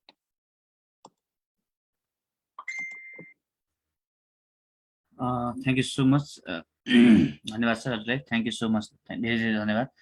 सबै साथीहरूले अहिलेसम्म सुनिदिनु भयो, धन्यवाद। र तपाईँहरू जो साथीहरू फेसबुकमा पनि जोडिनु भएको छ तपाईँलाई पनि धन्यवाद। तपाईँको सबै खालको प्रतिक्रियाको लागि पनि धन्यवाद। यो सबको तपाईँहरूको मेहनतका लागि हो। हामीले सबैजनाको हाम्रो सबैको भूत धरातल वास्तविक रूपमा जो हामी सबैजना जो एजुकेसन ब्याकग्राउन्डका छौँ र त्यो सबै मान्छेको अन्य दृष्टिकोण, अन्यको तुलनात्मक रूपमा हामी केही आधारभूत रूपमा कमजोर छौँ। जस्तो उदाहरणको लागि तपाईँलाई यही अहिलेको जुम पोर्टलमा कुनै क्लास जोडिन एकचोटि सम्झिनुहोस् कि हामी कति मेहनतले दुःखले जोडिँदैछौँ र यो लाइभ सेसनमा जोडिन पनि कति दुःख छ हामीलाई। अनि हामीलाई जस्तो हामी किनभने त्यो ब्याकग्राउन्डबाट आएका छौँ र यसको अर्थ चाहिँ तपाईँ गर्नै सक्नुहुन्न भन्ने होइन।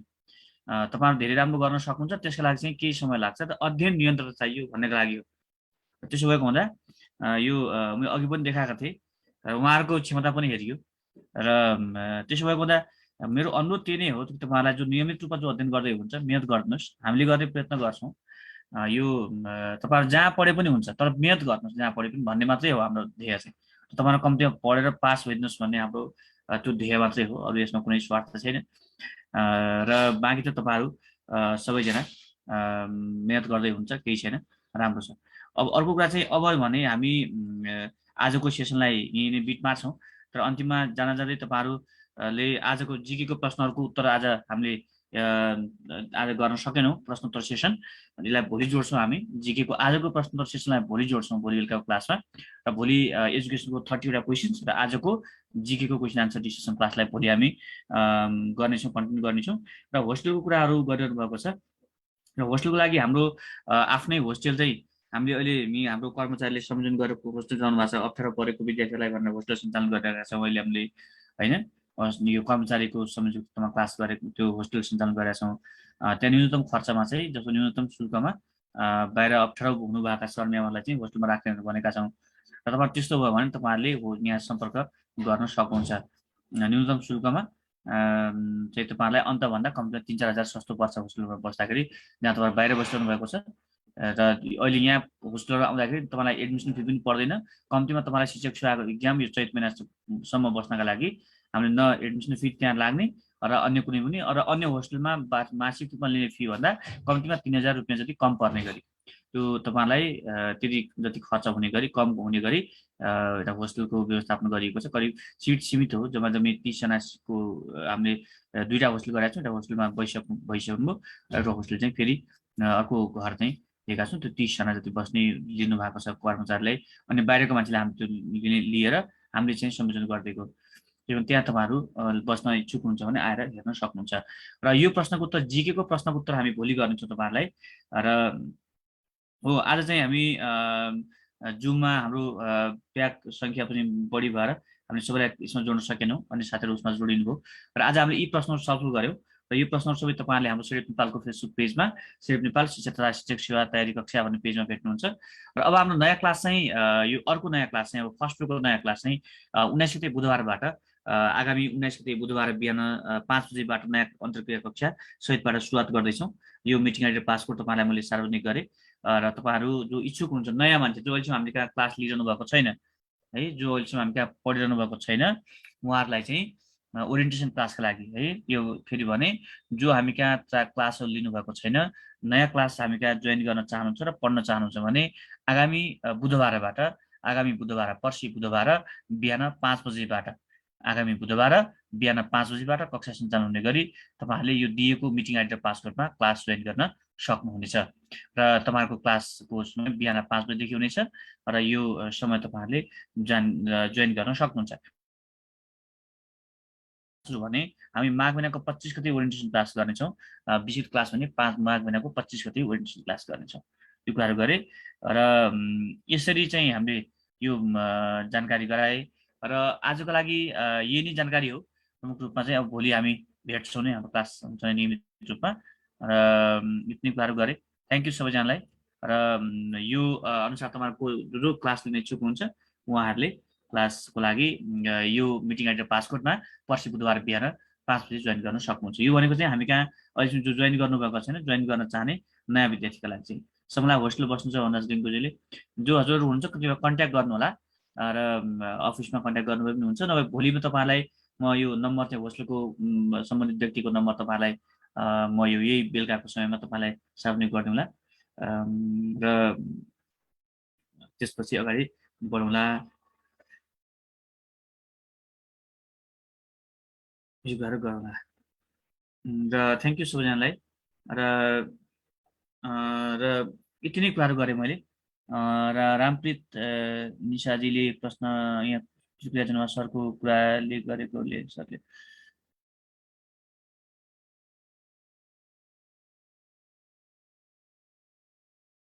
Thank you so much.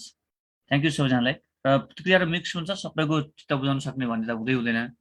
र हामीले दिने भनेको यसमा चाहिँ प्रत्यक्ष रूपमा कुरा चाहिँ हामीले आफ्नो चाहिँ वास्तविकता बिर्सिनु हुँदैन, र त्यसलाई चाहिँ हामीले सुधार गर्नुपर्छ भन्नको लागि हो, न कि तपाईँहरूलाई कुनै गलत दृष्टिकोणले कुनै कुराहरू भनेको हुँदैन। र यो भनेको चाहिँ तपाईँहरूलाई राम्रो होस् भन्नको लागि मात्रै हो। कुराहरू गऱ्यो। थ्याङ्क यू सो मच सबैजनालाई, धन्यवाद। र तपाईँहरू यो क्लासमा जोडिन सक्नुहुन्छ। र त्यसपछि हामी यो पर्सिबाट क्लास गर्छौँ। Thank you all of you, धन्यवाद। बुधबारदेखिको नयाँ क्लासमा तपाईँहरू पुग्नुहुन्छ भने जानकारी जोइन गर्न सक्नुहुन्छ। थ्याङ्क यू सबैजनालाई। र यो पुस्तकहरू तपाईँलाई हामीले दिन्छौँ। यहाँको यो पाठ्य पुस्तकहरू तपाईँलाई हामीले उपलब्ध गराउने हो। यिनै पुस्तकहरू तपाईँले पढ्ने हो। र यो चाहिँ सबै सरहरूको यसमा कन्ट्रिब्युसन छ, र त्यो रूपमा हामीले तपाईँहरूलाई यो कुराहरू सेयर गरेका छौँ। भोलि बेलुकाको चाहिँ हाम्रो class question answer discussion class बेलुका फेरि सेम टाइममा हुनेछ। बेलुका क्वेसन आन्सर डिस्कसन क्लास चाहिँ हामी 8:30 बजेदेखि जोडिन्छौँ। 8:30 देखि 8:30 बजेको बिचसम्म हाम्रो यो सेसन रहनेछ, स्टार्ट हुनेछ। 8:15 देखि 8:30 बजेको बिचमा हामी यो क्लासलाई सुरुवात गर्नेछौँ। तपाईँहरू भने 8:15 बजेदेखि जोडिन जोइन गर्न सक्नुहुनेछ है त। थ्याङ्क यू, धन्यवाद सबैजनालाई। शुभरात्रि। Thank you all of you. धन्यवाद।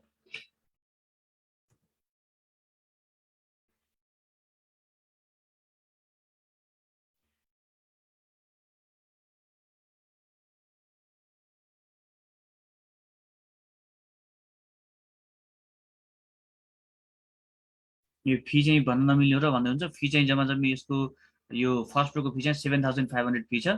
7,500 फी चाहिँ 13% ट्याक्स इन्क्लुडेड फी हो, इन्क्लुडिङ 4 बुक्स चाहिँ हामी बुकहरू तपाईँलाई प्रोभाइड गराउँछौँ। Thank you.